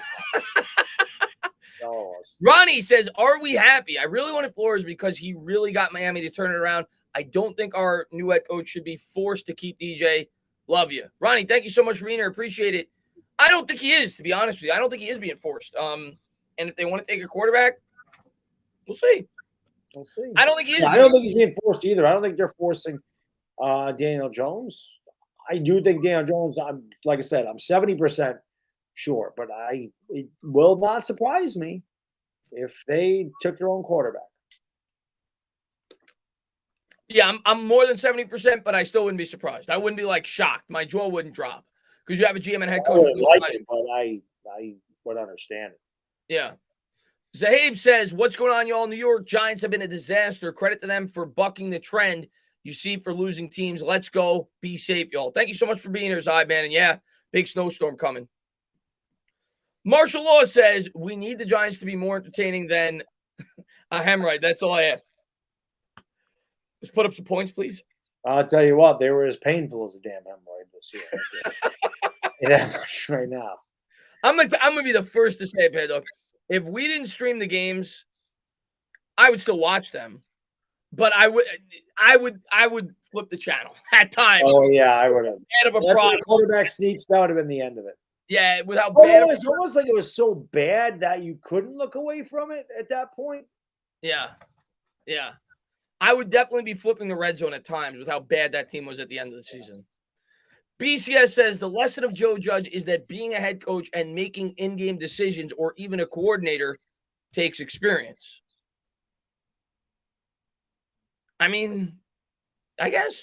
I mean, like I said, there's been several guys, though, that have worked that didn't have head coaching experience. So I just don't think he was a good head coach, and I don't think he was ready to take the job. So by that sense, sure. But there's been Sean McVay was 32. He's the best young head coach in football. He was 32. Shanahan was 37. I mean, all those guys I mentioned. So sometimes it works, sometimes it doesn't. It didn't work with Joe Judge. Tyler says Matt Corral train. I'm not getting on it. Yeah, but you enjoy that ride, but I ain't getting on it. I'm not getting on it either. You enjoy the ride, my man. But guys, we are gonna close this. Oh, somebody said Tomlin's another example. Harbaugh's another example. John Harbaugh. He was a special teams coordinator before he got that job. There's several guys that I could tell you that did not have a lot of experience and they got jobs that ended up being great head coaches. Sometimes it works, sometimes it doesn't. There isn't a perfect formula. But guys, we are going to close this out one a little bit later, 12:20. One real quick. I mean, not all head coaches have been head coaches before. They come from someplace. Yeah. They get promoted. I mean, it's not like every head coach has been a head coach. So there has to be a way you get to be a head coach without being a head coach first. It's the way it goes. Not unless you're talking about like a college head coach, because that happens. But I'm looking at I just did it real quick because I wanted to see. Here's a list of all the head coaches in the NFL. Cliff Kingsbury had coaching experience in college as a head coach, never in the NFL. Arthur Smith was never a head coach. John Harbaugh was never a head coach before he got the job. McDermott was never a head coach. Rule in college, not in the NFL. Matt Eberflus was never a head coach. Zach Taylor never head coach. Kevin Stefanski, I don't believe was ever head coach. Mike McCarthy was. Nathaniel Hackett was not. Dan Campbell was not. Matt LaFleur was not. Frank Reich was not. Darrell Bevell was not. Andy Reid, yes. The interim coach for the Raiders as of now, not. Brandon Staley was not. Sean McVay was not. Bill Belichick was. Brian Daboll was not. Robert Saleh was not. So, I mean, like, Nick Sirianni was not. Mike Tomlin was not. Kyle Shanahan was not. Pete Carroll was. Bruce Arians was. There's 5 guys. Ron Rivera. Out of the 32 teams in the NFL, 5 of them hired a coach that had had coaching experience before. 5 of them. So it's not like this is like something crazy that the New York Giants did. Sometimes it works, sometimes it doesn't. But I just want to say thank you to everybody for being here. I'm happy that we got our new head coach situated. We know the direction of this team right now. We got the Bill. We're the New York Bills. And we'll see if we get Ken Dorsey. We'll see how what we do in the offseason, free agency, the draft, everything else, how we start to build up this football team. But it's an exciting time to be a Giants fan. There's a lot of change right now from within the organization. And this offense looks like it'll at least be more exciting next year. It can't be less exciting. So that's a fact. Looking forward to it. And thank you to everybody for being here. Again, we had at one point like 1,500 people in here tonight. So you guys are the best, almost 1,600, I think. So you guys are the best. Thank you for blowing up the stream. And we'll have a lot more to talk about in the coming weeks. I'm sure there's going to be new coordinators, coaches. There's going to have the Senior Bowl in a week. So there'll be a lot to talk about. There'll be draft rumors, so on and so forth. But Baddog, man, thank you for coming on. Yeah, of course, man. Thanks for having me. As always, you guys and girls are the best on you're the best. I mean, like I say, you're the best supporters and subscribers on YouTube. We really appreciate it. This show is always a lot of fun. Obviously, we'll have a lot more to talk about this offseason than last offseason, which makes the offseason a lot more interesting and a lot more fun. We'll see about the coordinators. And like I said, 3 months is so long right now, but I can't wait. I can't wait for the draft. I want to see what the hell we're going to do. I hate all the anticipation. Like, I want to know, but it'll be here before you know it. And obviously, we'll be doing a show, and Chris and I will be doing both championship games on Sunday. So one on my channel, one on his channel. So tune in for that, because that's always a fun time. And maybe one of these years the Giants will be playing in one of those games. It'd be nice. So that'd be nice. Yeah, it would be. Appreciate you guys and girls being here. You're the best. Close it out. Oh, yeah. Sorry. And we go. Enjoy your weekend. Peace.